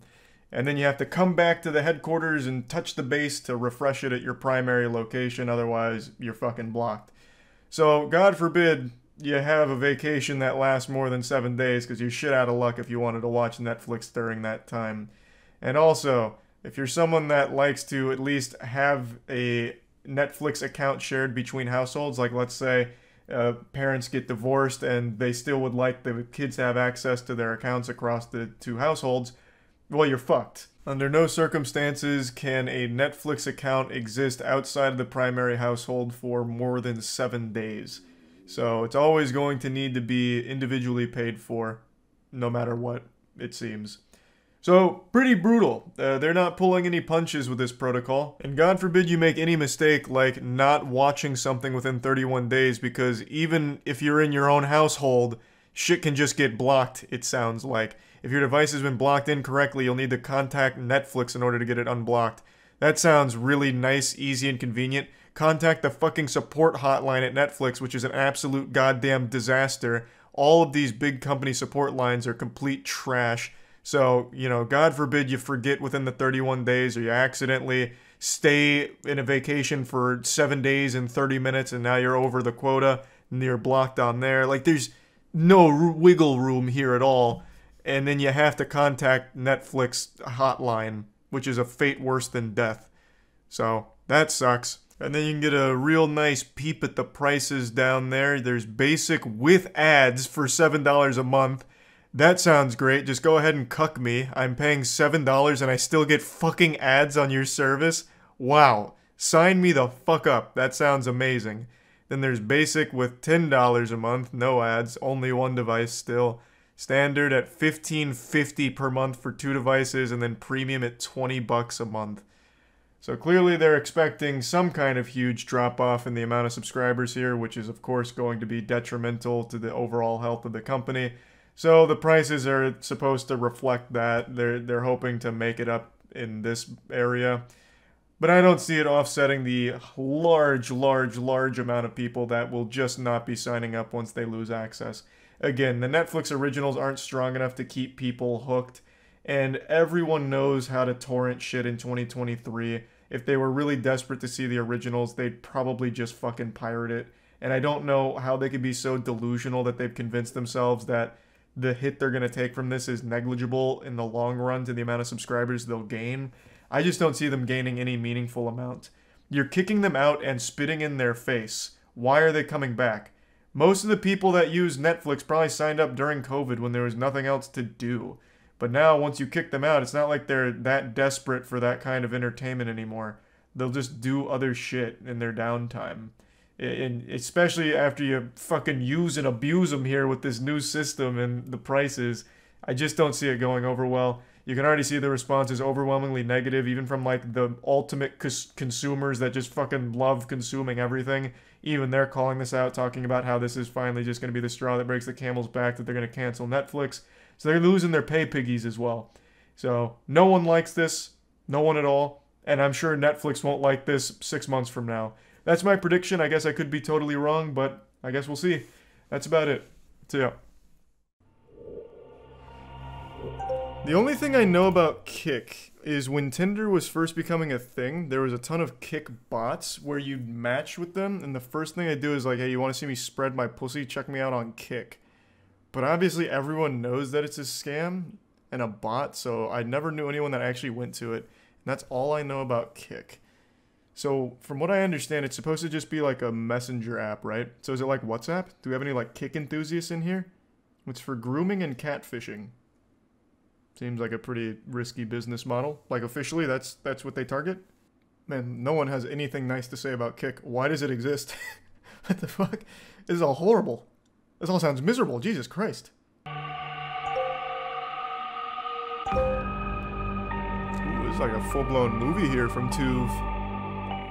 Unfriended on Hey Kik. guys, welcome back. Lay it out for me. I don't know shit I don't know about about y'all, but Kik Messenger ran my middle school in 2013 to 2016. If you thought a girl was cute, your first word should have been, "Hey, yo, what's your Kik?" or "Add me on Kik." Man, Keep what in the mind, fuck? this was before Kik Messenger was created on October 19th, You're so goof 2010, and and it fluffy. was and still is a mobile messaging app available on the App Store and Google Play Store. In September 2019, Kik CEO and founder Ted Livingston announced in a blog post that Kik Messenger would be shut down with over 100 employees being laid off. However, this decision was later reversed, and it was that same month Media Lab acquired Kik. Like I was saying, Kik was so goated back in the day. But nowadays, if you talk to anyone about Kik, first of all, they're gonna laugh at you. But also, when was Kik founded? Was it like just after my time? Because I never heard of Kik until Tinder because of scams. Oh, did he say 2010? I didn't even hear that. Sorry. I guess I got too hyper focused on it. Yeah, I missed that whole wave, man. But what about Yik Yak? Do we have any old Yik Yak fans? Yik Yak ran my campus for like 2 semesters, or 2 years probably, before it got banned. Yik Yak was like a local chat app. So at my college, everyone would go on there and just post house party addresses. The whores. The horrors, guys, not the whores. The horrors. So just like the Discord video, we spoke about the dangers on a specific app. It ranged from groomers to doxers. However, like I was saying, this app is not mainstream anymore. Since this app is so under the radar, this is abusers' favorite app. It's very cool, right? So as you can see, we have like Fortnite, for example. We have Naruto. Let's go to the Naruto one. Just things kids like. But if you click any of those topics, by the way, this is right when you download the app, they're all overrun by sex and porn group chats. People bypass this by using the host word at the beginning and simply adding filler to the rest. Joining them will cause a bunch of sex bots to message you and send you scam links. Some keywords such as child or anything inappropriate will result in nothing. Kik blacklisted those words. This is exactly what I thought like they're Kik was. protecting the kids, right?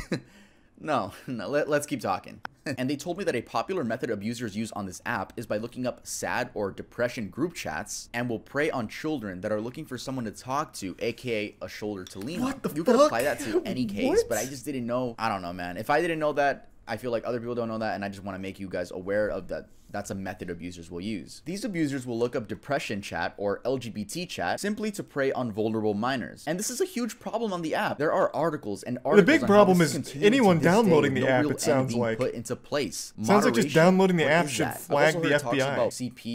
Yeah, the live section is extremely sexual and revolves around girls getting money from simps, or guys too. I even joined and asked if you could make a living on the app like one would on Twitch. How does the donating system work? What is the... So that is, if you would like to donate and tip your streamer guy, you hit that gift box at the bottom. The wheels, it's hard to know what they are, but they like spin like this, and they're mystery wheels. It says mystery. And then you could hit a bonus. Oh. Nice. Let's go. Googzy's like, I'm waiting. Let's I see don't what get you it. got to Can say. you dig in and Tough. tell me a little Come on. more? Whoop, there it goes. She saw me in the nudie. Sarah and I saw each other talk. Give her the give her the dragon. Changing into our panties and bras. Can people make living off of going live on Kik? Sure, guy, if you're cool enough. If you suck, then no. I mean, maybe if you suck, you could. If you know what I mean. The live section is definitely not for kids. I mean, hey, what are you talking about? That was good. That was high quality stuff. So now let's head on over to Kik's contradictions. The worst thing about the app Fuck is it, the I'm signing intended up. demographic. From everything that looks I've like just great told live you, streams. You'd expect this to be an 18+ sex app, right? No. The minimum age to use Kik is 13 years old. And this is a document taken from their website, Kik.com. Want to know the name of the document? Kik's Guide for Parents. Yes. That's probably going to be their excuse. They're probably going to be like, well, actually, we always tell the kids to get their parents to give them permission first. It's like, no. To be fair, and not to defend Kik, it is absolutely a parent's responsibility to monitor what their kids download and engage on the internet.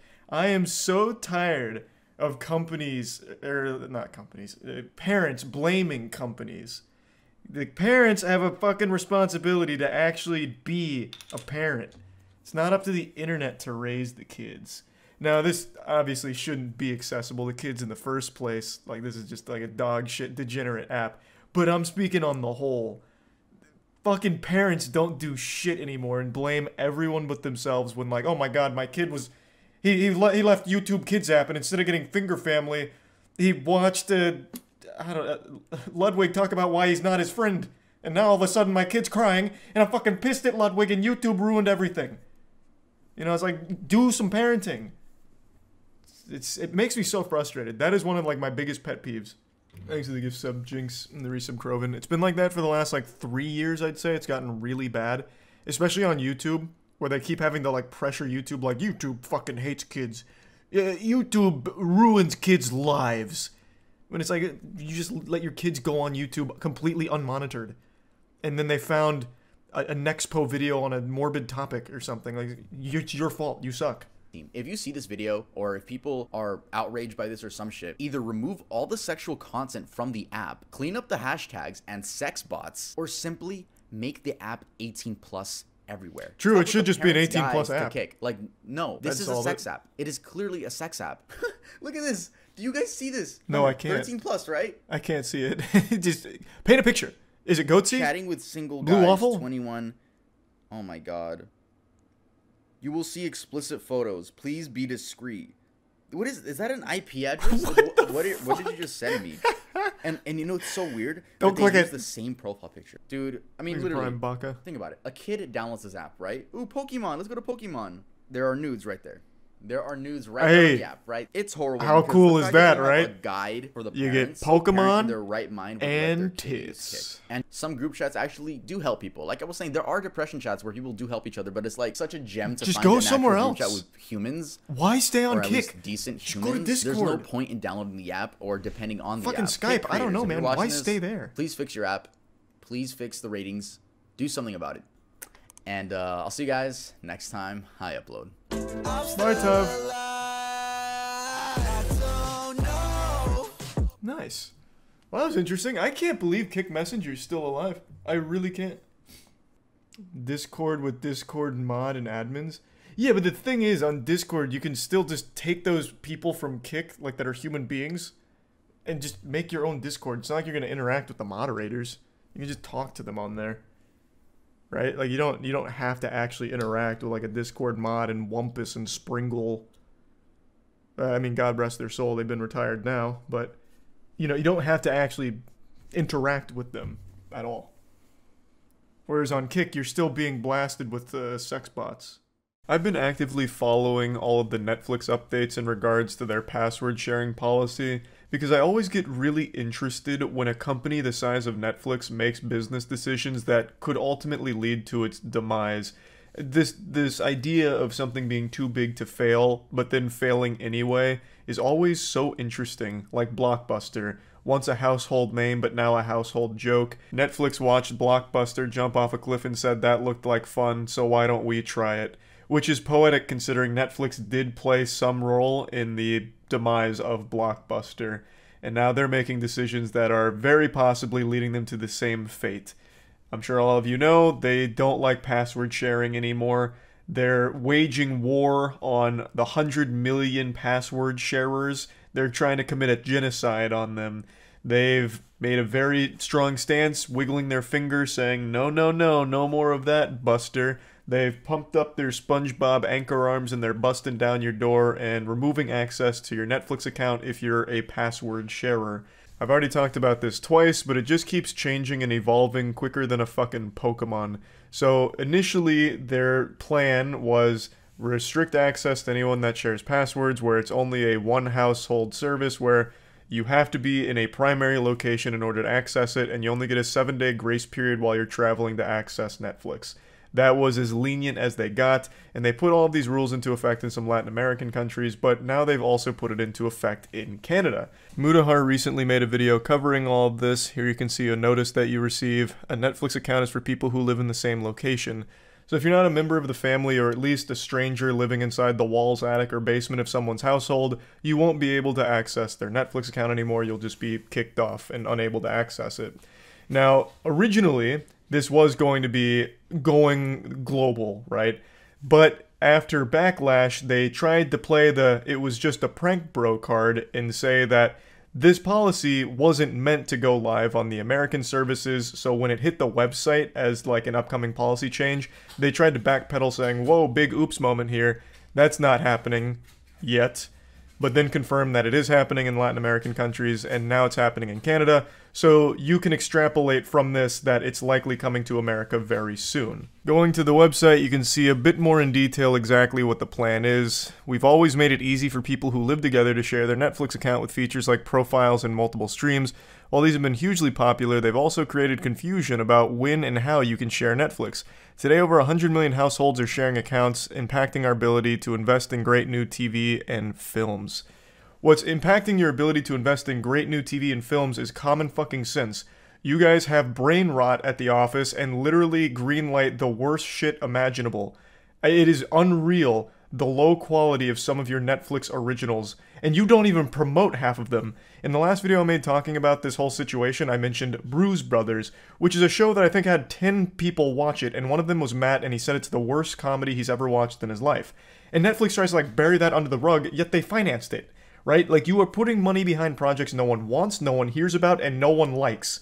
That has nothing to do with the amount of money you have in your piggy bank, because you are shaking your piggy bank like you're trying to make it rain on a stripper.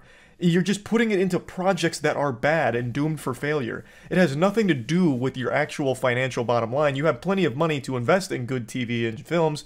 You're just not. You're putting it into trash, garbage, and clearly you're not being rewarded for it. And also, talking about the confusion around how you can share Netflix, you slimy weasels, you absolute fucking worms. What a despicable load of horseradish. You used to encourage password sharing. This little blemish is still live on your public Twitter right now. Love is sharing a password. Now, if you want to say that you've completely changed your stance on it, that's one thing. Love is no longer sharing a password. In fact, that's sin. Sharing a password is unforgivable sin, a breaking of the 10 Commandments, and you're going to jail for it. You've changed your mind. That's what you should say, not try and chalk it up to confusion as if you've never encouraged password sharing. You used to. And now you're not. Okay? It's changed. There's not fucking confusion. You're just delusional. You're the crazy one. You're taking crazy pills, not me. I'm not dumb, you're dumb. They continue to announce that it's rolling out in Canada, New Zealand, Portugal, and Spain, then talk about what's coming. So setting primary location, which is the one household system, managing access and devices, which they're saying you can now easily manage who has access to the account, even though that's never really been like a pain point or a headache. Like the only reason Netflix ever got super popular in the first place is because of the convenience and the ease of use. So it's actually just easier to pay for Netflix as opposed to pirate something. So it's never been like hard to do that. I don't know why they're advertising it as like a new easy service.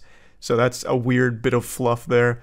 Transferring profile, so people using an account can now easily transfer their profile to a new account, which they pay for. Watch while you travel, so you can still access Netflix when you're on like a vacation at a hotel and shit, but it's only for a limited amount of time. It's not like forever travel, at least not as I understand it. I don't know why they're leaving it kind of vague there. But then this one is a little interesting.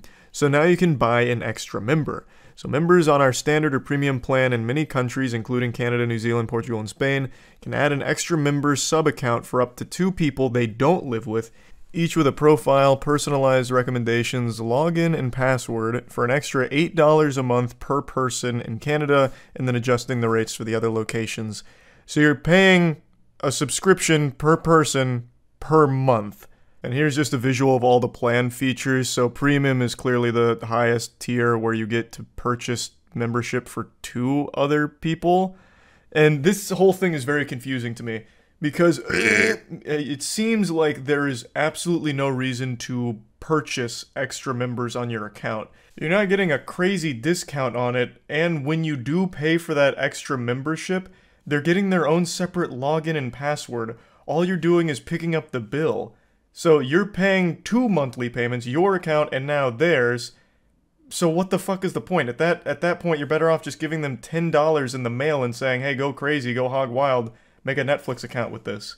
Like, what is the point in paying for that password sharing? And that's the wrong word because you're not even sharing passwords. You're just sharing the embarrassment of paying for Netflix twice, really. The idea, I suppose, is, like, let's say when this goes live in America, my parents won't be able to use my Netflix account. Well, I can still give them access to it if I'm a premium member by paying the fee for them too. So then I just pick up the bill for both of us and they can still have their own separate Netflix that I'm paying for as opposed to them. So it's not really password sharing, it's just giving you the opportunity to pay for a couple of other people to have access, which I think is just kind of worthless, really. I don't see that being a super popular idea. Though the more I think on it, the more I think there was actual potential with the core concept here. I don't know the exact numbers, but I would imagine the majority of people that are sharing Netflix passwords aren't sharing it with like fucking 10 or 20 people. They're probably sharing it with close friends and family, at least in my experience, that's who's sharing. So that's like 2, maybe 3 people. Like, you know, a divorced family where the kids want access to Netflix at both mom's side and dad's side, and so they share an account to make that easy. They can't do that anymore without paying multiple times, but why not take this idea and expand it like this? You have X amount of free account sharing, so you can designate like 2 family members that can still share your same Netflix account for free. Nothing changes there. But then if you want to extend it to like 4 people, 5 people, whatever, then you pay. So then you'd pay like an additional $8 to get like 2 more people that you can share it with. So I feel like that'd be a much more lenient way of monetizing in a very similar fashion that wouldn't immediately just be like fucking going crazy with it and making it super brutal. The motivation behind this idea is clearly to monetize the 100 million people currently accessing their service for free. However, I compare this decision to when OnlyFans spent 12 hours saying that they're going to be removing adult content from their site, which would instantly kill OnlyFans. They eventually had that eureka moment where the light bulb flipped on in their head and they're like, wait, if we remove porn from OnlyFans, we're going to be buried 6 feet under, we're fucked. So then they reversed it. I still don't understand exactly what happened during that time period at OnlyFans headquarters. They must have been hit by like some kind of cosmic stupid beam that reset their IQ to like 3. And they're like, oh, OnlyFans is not a porn site anymore. Now it's going to be about cooking and sports and shit. Or whatever else they were trying to say. Maybe they got confused on the date and thought it was April 1st. I don't know. But that was still one of the most comically awful business decisions I've ever seen. And now Netflix is trying to compete with that by taking 100 million users away from their own service and expecting them to come back groveling at their feet with money in their hand in order to access the worst Netflix original content imaginable. Slapping 100 million people and then still expecting them to bend over and goatsy for you so you can fuck them financially is just an absurd notion. I'm sure some people that are kicked off will pay for it going forward, but I think the vast majority won't because there's so much competition, so many other places they can go, and also this isn't like some invaluable service people can't be without. They'll probably just not bother in the first place, especially considering how weak and winky-dinky the catalog is, full of stinky Netflix originals with almost none of them being good for 2023's upcoming slate. I looked at the docket for the upcoming Netflix originals this year, and there's only like 2 that stood out as potentially good, which I feel like is the primary reason Netflix users even have an account is for the originals, because if you're just on Netflix for like some of the old classic shows that are still amazing bangers, you can still find them elsewhere for cheaper than your subscription model right now. And since this is becoming wildly inconvenient for the 100 million users that were password sharing, most of them, I imagine, will start turning to piracy. This will incentivize piracy to pop off once again. So they're just not going back to Netflix, at least not a super meaningful number of them. That's my prediction. But yeah, that's the latest update on Netflix ruining their own business model. So yeah, that's about it. So yep. Title's not clickbait. Roblox is officially planning on adding a dating component to their game. And I think it's a horrible idea. There's nothing wrong with finding true love in the cyberspace. I mean, I saw many marriages happen in RuneScape, right? Like, it is something that happens, and there's nothing weird about that, or icky, yucky, you know, nothing peculiar. But when you take a game that is primarily played by children, Roblox, and you try and add a dating component to it, which is 17 plus, which is very weird, by the way, to make it 17 instead of 18. I think that is an alarmingly stupid decision to do 17 when you could have just easily done 18, but regardless. To take a children's playground and then hijack it with a new component where you invite adults to be romantic with each other is really weird. It'd be like telling your Tinder date to meet you at the local elementary school. Well, I guess not exactly. It'd be more like if your local elementary school was hosting an event for adults to come in and meet each other and form romantic relationships with one another, while class is still in session. So as the adults are in their own separate wing of the elementary school, like their own little ballroom to meet each other, the kids are still there playing at the elementary school too. It's just so fucking weird. Why have the adults go to the elementary school to do that? It's fucking bizarre. It's also made even weirder by the fact that some of the participants here in the dating pool aren't even adults. They're 17. They're legally not adults. So it's even more strange. But like I said, there's nothing wrong with finding your soulmate while playing a game. But usually it's just because you two found each other while playing the game itself instead of the game offering a service for you to like meet and fuck or whatever. Like RuneScape, for example, doesn't have like RuneScape XXX where adults go in there and start emoting where it looks like they're thrusting into each other at like a church ceremony or something. That just happened in the game, naturally, because these two people met each other and then set up the wedding. There wasn't some officially endorsed exclusive nightclub for adults to go to in RuneScape to meet each other. Whereas Roblox is offering that in a children's game. It's so out of place and alarming, really. And you already know kids are going to try and find ways around the restrictions that are supposed to keep them out. It's just a really weird decision. Is there anyone in the world that thinks this is a good idea?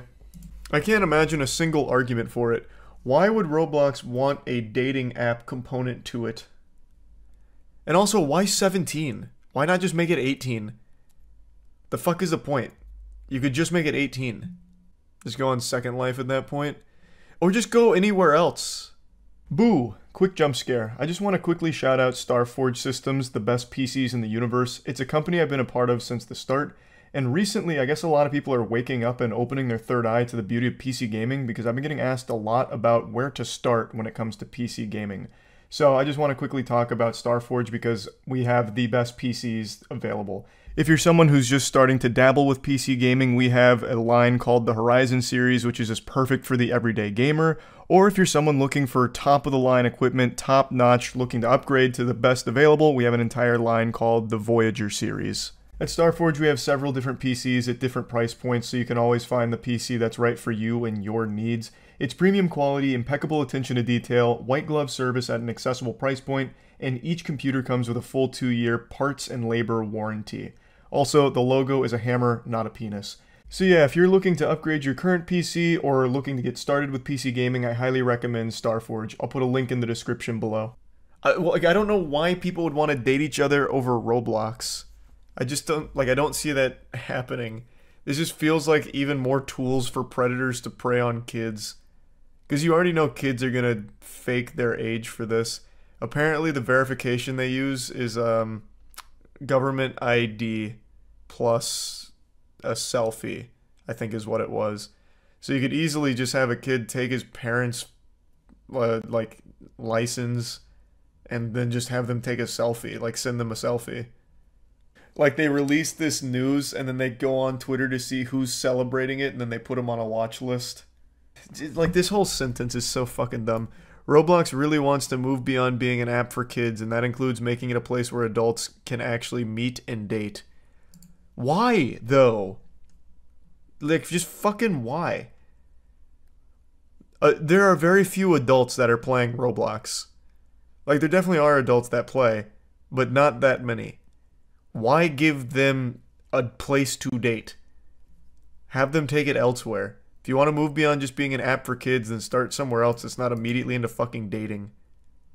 God, that's goofy.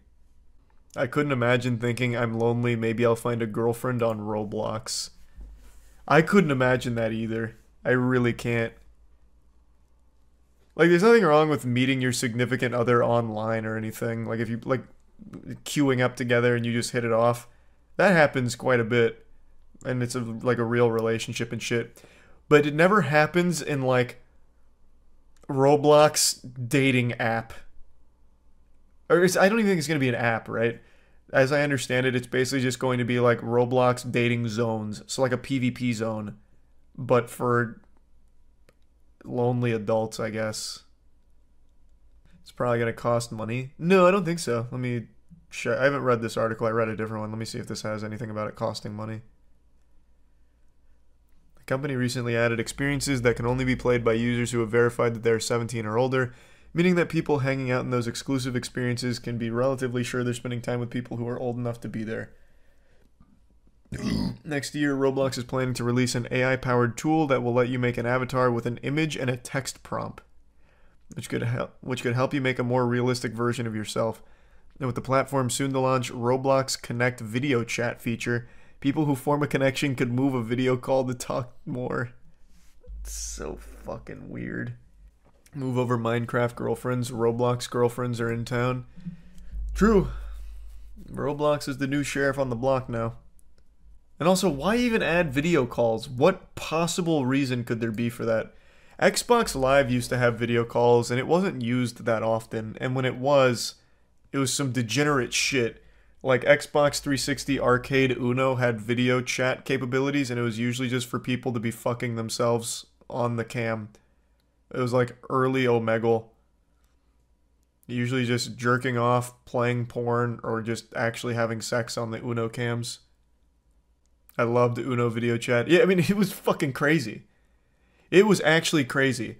I remember I went into an Uno lobby once, and one of the people had... I don't know if they were just playing a video or if they were actually doing this, but their cam was just... It was just a video of one guy eating another dude's ass while on an inflatable raft in a swimming pool. I don't know if they just had their Xbox cam facing their computer screen and were playing that, or...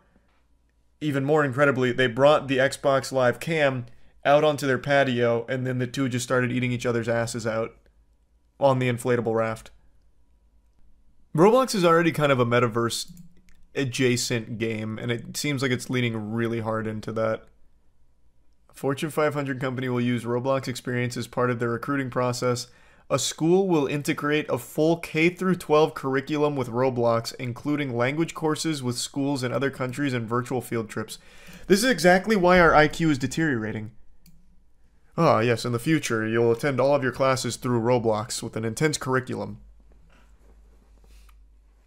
That's so fucking dystopian. Holy shit. People are more isolated than ever, and everything is leaning into it even further. Keep people away from other people. Go to school in Roblox. What the fuck? That is abominable. Why? Homie has to beat doors to graduate. Hey, we're going on a field trip to Meep City, class. Get ready. And please avoid the avatar Jim Wool. He's like the class boogeyman. For 17 plus verified people and 17 plus experiences, thousands of adults will meet for the first time in Roblox dating experiences and subsequently form real life relationships. Why 17? They're not an adult yet. You should have just made it 18. You shouldn't have done it at all, but if you're going to do it, at least make it fucking 18. For some reason, they went with like the restricted parameters for movies, where it's like 17 for an R-rated movie. But in the real world, as an adult, it's not till 18. It should have just been 18. This is so stupid. Classic Roblox. Roblox employees will spend more time using Roblox for remote meetings than with video. We will share a universal civility metric and show that for most players it increases over time. Some Roblox creators will make more from selling physical merchandise on Roblox than virtual merchandise. Roblox will be a frequent communication channel for my family. Why would you be happy about that? Mom and dad are communicating to their child just through Roblox. No meaningful family bonding experiences. Their trips together are Roblox virtual field trips like number 9 says. Pack your bags, Junior. We're going on a Roblox trip. This time we're going all the way to Survivor Island Turbo. A top fashion designer will be discovered on Roblox without having any experience in physical fashion. A musician will perform live to over 1 million people on Roblox using a phone for motion capture. A Roblox developer will be valued at $1 billion. You're telling me a Roblox developer earned 50 mil in a year? Which game? It is actually mind-boggling how much money Roblox developers make. For those that don't know, the individual games you play on Roblox are made by community members or studios that work and make games on there, and they make money themselves, while Roblox, the parent company, makes money on the back end as well. But you as the developer can generate money through it. And apparently a Roblox developer has earned more than 50 mil in a year for one of their games, which is crazy. I guess we'll see if these predictions come true, but one thing I'll say with my whole chest is that a Roblox dating app is fucking awful. And it's nonsensical to make it 17 plus instead of 18.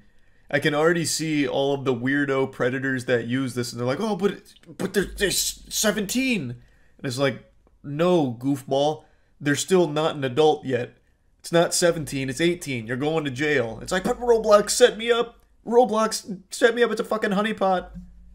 I feel like back when people envisioned a digital world, they didn't picture a bunch of discount Lego people. That doesn't even matter, though. Like, that doesn't bother me at all. The way Roblox looks does not bother me. Look at BattleBit. You can make great games that look very silly. What bothers me is just how many pies they're trying to put their fingers in. Like, it doesn't make any sense to me why they try and go, like, the dating route. The new age category, 17 plus, will allow for more graphic content and adult themes than Roblox has permitted to date, including depictions of heavy bloodshed and alcohol use.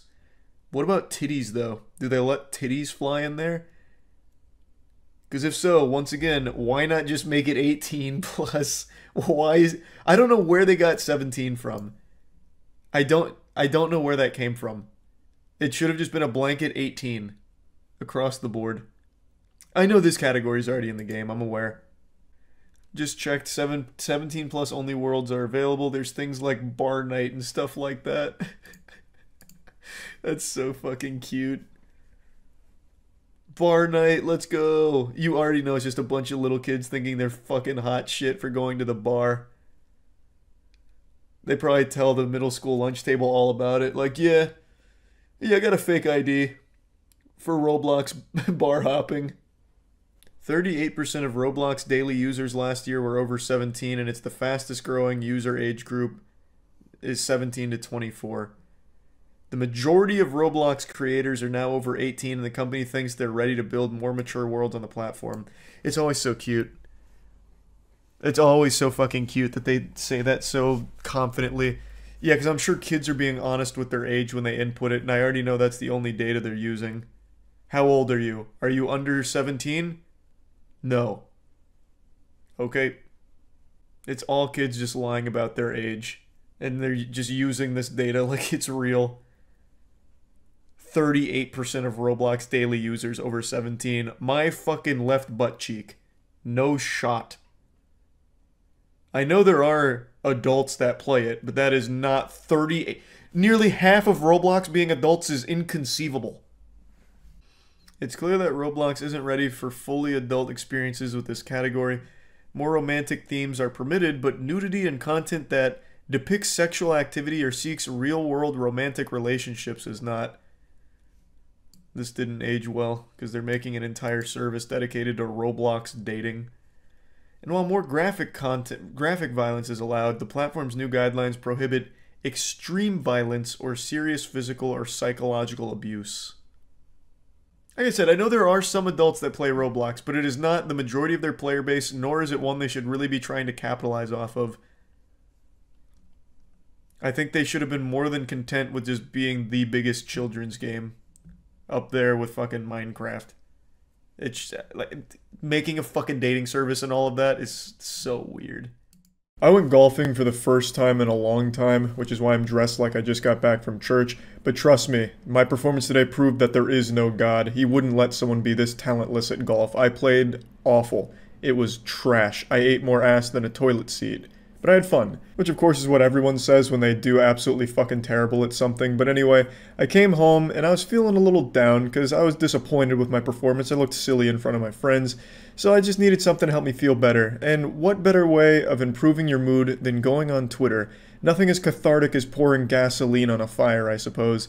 So I went on Twitter and I saw something pretty disgusting. This is the official Stan Lee Twitter account, and it's being used like a fucking fleshlight to promote NFTs. From championing diversity to embracing new tech, Stan was one step ahead of the curve. To honor his innovative spirit, Stan's first Indian hero, Chakra the Invincible, debuts in his own NFT, digital art collection. If Stan Lee was still alive, this would have killed him. It would have put him in the grave.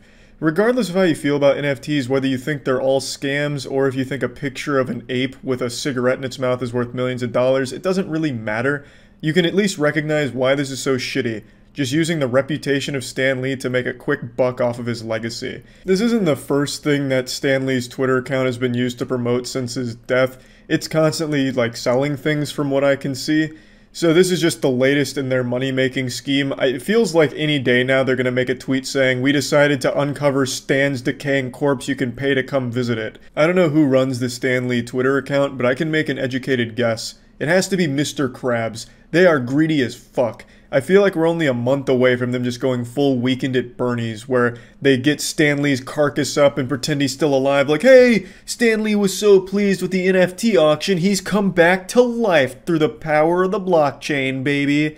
Or if he's like too decayed and he's just a bunch of bones in the coffin, they'll start auctioning off individual bones as NFTs from Stan Lee. They're just not allowing Stan Lee to rest peacefully. I've never been one to believe in the supernatural, but I have no doubt he is still anchored to this world as some kind of vengeful spirit, because there is some silliness afoot here with whoever's running this Twitter account. They are keeping Stan Lee fucking chained to this dimension, no matter how much he wants to just move on. They will not let him. They have to try and squeeze every last dime out of his legacy and milk him for all he's worth, and it's sad. It's fucking gross. Again, I don't really care how you feel about NFTs, if you love them, if you hate them. You can recognize why this is still frowned upon and shitty. Even Crazy Frog left this comment condemning it. All of us have seen Crazy Frog's dick, but we've never seen him put it in someone's mouth like this. Even Crazy Frog, who is also selling NFTs, is openly saying that this is terrible. Crazy Frog has their own drama going on right now because they're also selling NFTs. I don't really know too much about that. I don't even know what the fuck kind of NFTs Crazy Frog is selling. I guess it's going to be like different variations of his cock, like circumcised versus uncircumcised. I mean, I have no fucking clue what they could possibly be doing, but people are very mad at Crazy Frog, and they still openly condemned how low this was. And then Dictionary came in there and even dunked on him a little bit by just reminding us what the definition of defile is.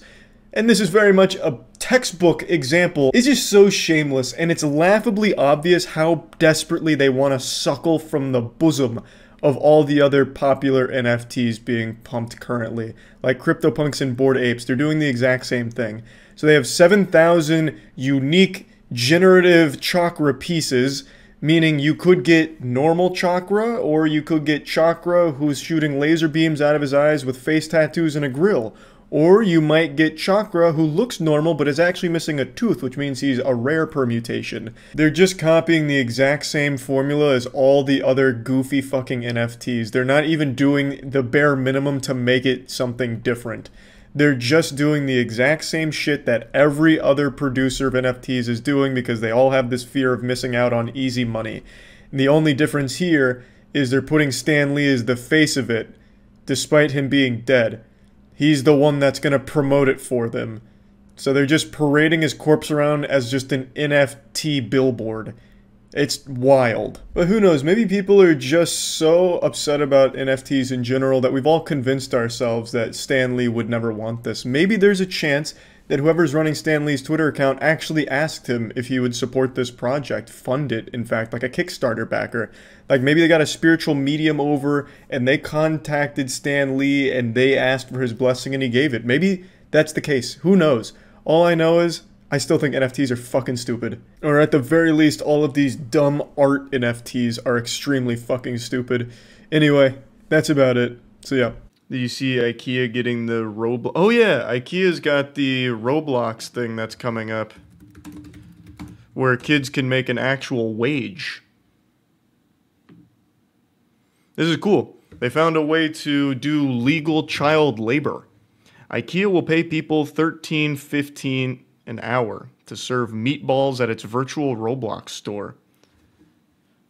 I mean, that's probably better than Amazon workers get, and the kids don't even have to pee in water bottles.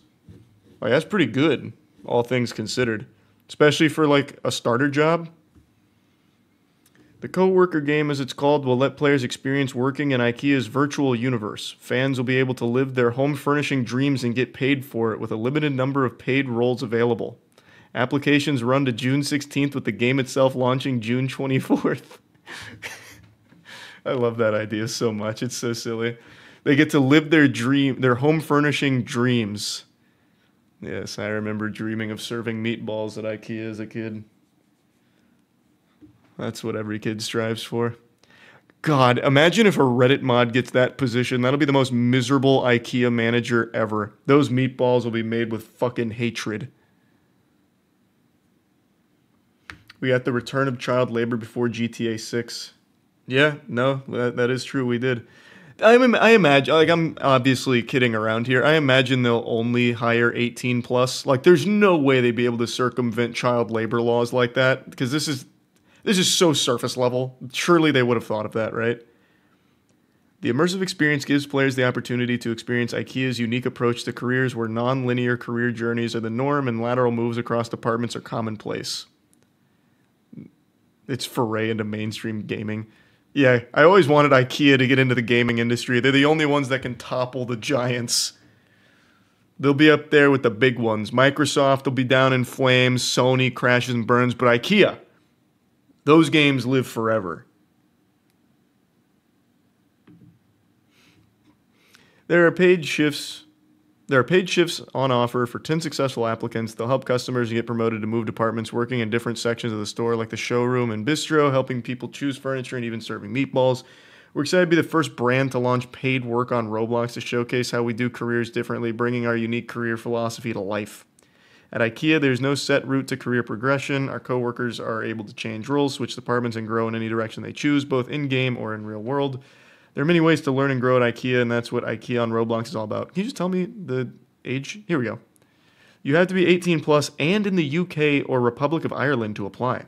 Successful applicants will be paid $13.15, approximately $16.78 an hour. The IKEA hourly rate of pay for a London member of the staff. The wages match the London living wage set in the UK rather than the lower national living average. Not even a bad career idea then, if you're just 18 and need some work. God, oh my lord, the kids that'll filter into an IKEA through Roblox must be insufferable. Imagine Jim Wool coming into IKEA. There'd be nothing but dust and mangled corpses left. God bless the wage workers in the Roblox IKEA. How pissed are actual IKEA workers right now? Oh, I'd actually be livid. If I was in the corporeal dimension working at IKEA and I saw this come up, I would be so tight. I actually would. Because this is significantly less effort than working at IKEA in the real world, and they're making a comparable wage, I imagine. Oh man, that'd make me so upset. I'd start spitting. Every meatball I'd serve have spit in it. How can that be profitable? For IKEA doing this? It's not. This is just one of those things where it's just a good brand opportunity. So they'll just eat the loss. They're not going to make money. I mean, I guess maybe they will. Roblox is so lucrative. Maybe they will actually make money off of this. I don't exactly know how the Roblox economy works, but it actually has a stock market for children already built into it. I'm sure IKEA could tap into that somehow. Offering like IKEA-specific items like an IKEA hat. Like a fucking meatball bikini or something. Like, I have no doubt they can definitely find a way to make some money on it, but I don't think it's going to be a big profit. It's just marketing. You see how bad the servers were for the final shape? I didn't see it. I heard about it. Like I said, I've been like off the grid for the last 5 days, so I haven't seen a lot of stuff that's popped up. But I did see a bit of that, like hear about it. Isn't that just how advertisements work? You pay for the ads, and the ads themselves generate an increase in profits? More or less. This one's a little different, though, because you're not only paying for the ad, which is building the world, you're paying for continual workers, like a whole salary on top of it. But yeah, like I said, it's just an ad. It's a marketing play. You put IKEA in front of the faces of millions and millions of children. And then they start tugging at their parents' pants. Mom, Dad, Meemaw. Let's go to IKEA. I want to get their fucking meatballs. I had them in the virtual world and made so many friends. I can't wait. It's a magical wonderland. And then the parents will sign, be like, all right.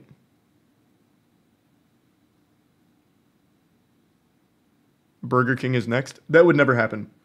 If Burger King tried this shit, they would have 0 people apply. They could be offering you $50 an hour, and I feel like no one wants to work at Burger King, even in the virtual world. It's so shameful. Man, I hate that. I hate that restaurant. Please shut it down. God, do us a favor.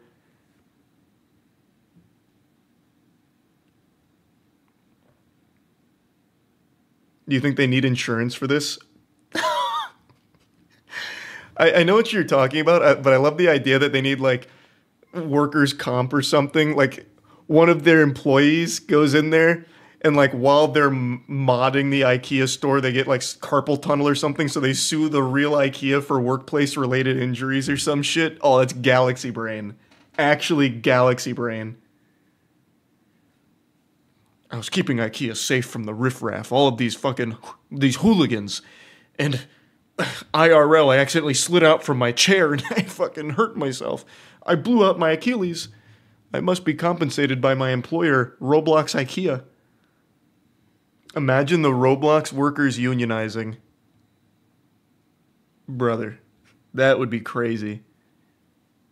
The Roblox employees here, the IKEA Roblox employees try and unionize, and all of a sudden they just shut down the store.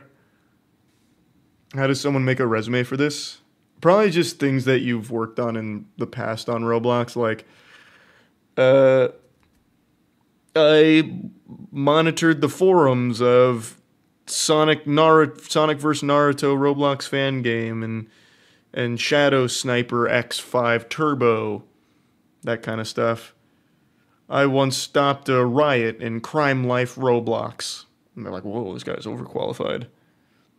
Or if you're like me, I beat the Squid Game every time I played it in Roblox. Like, Jesus Christ. Promote him to fucking CEO of IKEA Roblox. Would I apply to this? No. Because I love the idea of doing that as a joke, but I don't want to take that opportunity away from someone that actually would want that position and that money. Because it's good pay. It's unironically not bad pay for the work that goes into it, I don't think. Like, I don't really think there's going to be backbreaking labor for IKEA Roblox employees.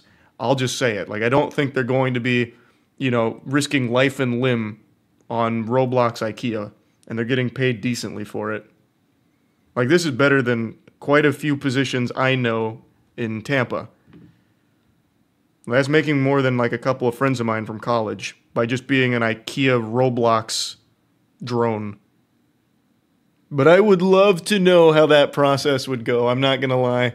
Maybe at most I'll whip up a resume to see if I can get an interview. Because I want to know what that interview process is like to work here. I wouldn't accept the position. I'm assuming I'd even get it in the first place. They'd probably fucking smite me down. But I just want to see how that goes. If I could get to stage 2 of it. It sounds so interesting. You don't live in the UK. Oh, that's right. Wait, it's UK only, isn't it? Yeah, never mind. I couldn't. I could put on a really convincing fake UK accent. Or I could do like a Carl Weezer. Jimmy's mom. My scapula. You gonna finish that croissant? Maybe that'd be good enough to fool him. It's not really like British or anything, but maybe it's enough to slip through the cracks.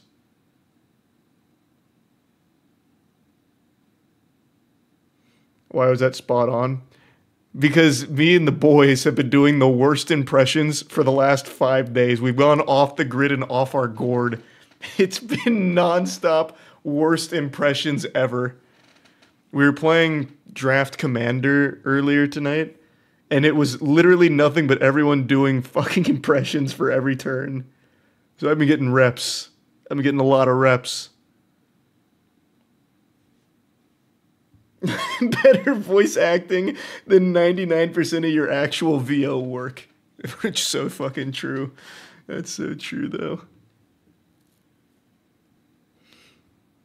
Aren't you tired? Oh my god, I've gotten a cumulative maybe 8 hours of sleep over the last fucking 4 days-ish. And I've reached the point where it's just delirium now. I think most of us have from the trip. So no, I'm not even really tired anymore. My body's phasing out the need for sleep. I'd actually be the perfect IKEA Roblox worker because I'd be fucking 24/7 farming them for that salary. The Mayan calendar initially predicted the world would end in 2012. However, their calculations were wrong. The world really ended on October 28th, 2021, when Roblox went down. As of right now, as of making this video, it's been 60 hours since Roblox has been offline. In that time, I've been acting like a goddamn meth addict. I've been scratching my neck. I've been crying. I've been screaming. I can't even drink mom's breast milk at the moment. I just don't have an appetite. I have been inconsolable, much like many other members of the Roblox community. It wasn't always this way. I didn't always have this Roblox problem. In fact, for 5 years I was sober. I didn't touch the game, and then I turned 6. The thing is, Roblox isn't just a game. It's everything. To some people. I only recently achieved enlightenment with Roblox and really opened my third eye with the whole Squid Game thing going on. And unironically, I've enjoyed the games on Roblox. I've had a lot of fun with them. I think it is fantastic to just march in there as a 27-year-old grizzly man and slap the milk out of these kids' hands and spit on them, leave them crying. I think it's just been a really fun experience, and I definitely do get the hype of Roblox. I see why more than just kids play the game, because some of the games on there are genuinely enjoyable. But now, unfortunately, it looks like Roblox has been sent straight to hell, banished to the Shadow Realm. 60 hours without Roblox. There's already riots in the streets, mangled corpses littering our sidewalks, because Roblox has abandoned us. So, let me break down the situation for you. I'll give you a little timeline. On October 28th, the beginning of our Armageddon, Chipotle teamed up with Roblox to deliver $1 million worth of free burritos to Roblox users. They set up a virtual restaurant in Roblox, and Roblox players could go visit the restaurant in costume. They'd talk to the cashier, and they'd get a code to use at a real Chipotle restaurant to get a free burrito. This proved to be too much for Roblox to handle. They had finally flown too close to the sun and their wings burned up. Chipotle fucking threw them in the shitter. It's a lot of burritos. $1 million worth of free burritos, like that's nothing to scoff at. So it was a huge undertaking, and I think it's a really cute idea. You know, you got a bunch of these Roblox kids coming in costume. Hey, trick or treat, give me a code, pussy. They're fucking shaking them down for their free burritos code and lunch money, and then they get a free burrito in the real world. It's a cool idea. I love to hear shit like that. But right after this event launched, Roblox itself went down, and people were blaming Chipotle, like, what have the evil Chipotle overlords done to Roblox? They fucking kicked dirt in its face, and now we can't play. So people were really mad at Chipotle. Roblox went full radio silence until the day after, on October 29th, where they were talking a little bit about it, and they said that it's not Chipotle's fault, though let's be honest, it was probably Chipotle's fault. Chipotle served up a spicy burrito with a side of an EMP. Just fucking blasted the entire Roblox infrastructure, it seems. From the sound of it, it's like they're rebuilding the game from the ground up, like the entire source code just got fucking nuked. I don't know what happened. Maybe the cashier wasn't properly vetted. Perhaps he was like a secret agent working for Minecraft or something, trying to sabotage the competition. You go up to him expecting a burrito code, but he's actually just giving away the source code to Roblox. I imagine it was an NPC, a bot, not like an actual person as the cashier, but I do just love the idea that it's like the Jimmy Neutron episode at McSpanky's where they have Skeet working the counter. Like, that's who you go up to in the Chipotle experience in Roblox. That's who you're talking to. But anyway, so the Chipotle event's running for like a little bit, and then it crashes the entire infrastructure. Everything goes dark. And Roblox makes that one statement like, yeah, we're working on it, had nothing to do with our partnerships, you know, we'll get this back up and running lickety-split. It's something internally, a bunch of technical jargon you kids wouldn't understand, you don't want to bother yourself with this. So then they still don't fix it, and then yesterday they released one more statement saying that they're still tackling the problem. As would be expected in a catastrophe, people are losing their minds. Kids are absolutely going wild. TikTok is on fire with people posting videos of themselves having anxiety and panic attacks as they're gently caressing their laptop screen in the Roblox offline maintenance page because they can't get their Roblox fix. So they're losing control. I think the only people happy about this are their parents because now they don't have to pay for their kids' gambling problem that they're starting to get from Roblox Gacha games. So that's good. Their wallet gets a bit of a rest. But other than that, this is just bad news all around. No Roblox equals no fun.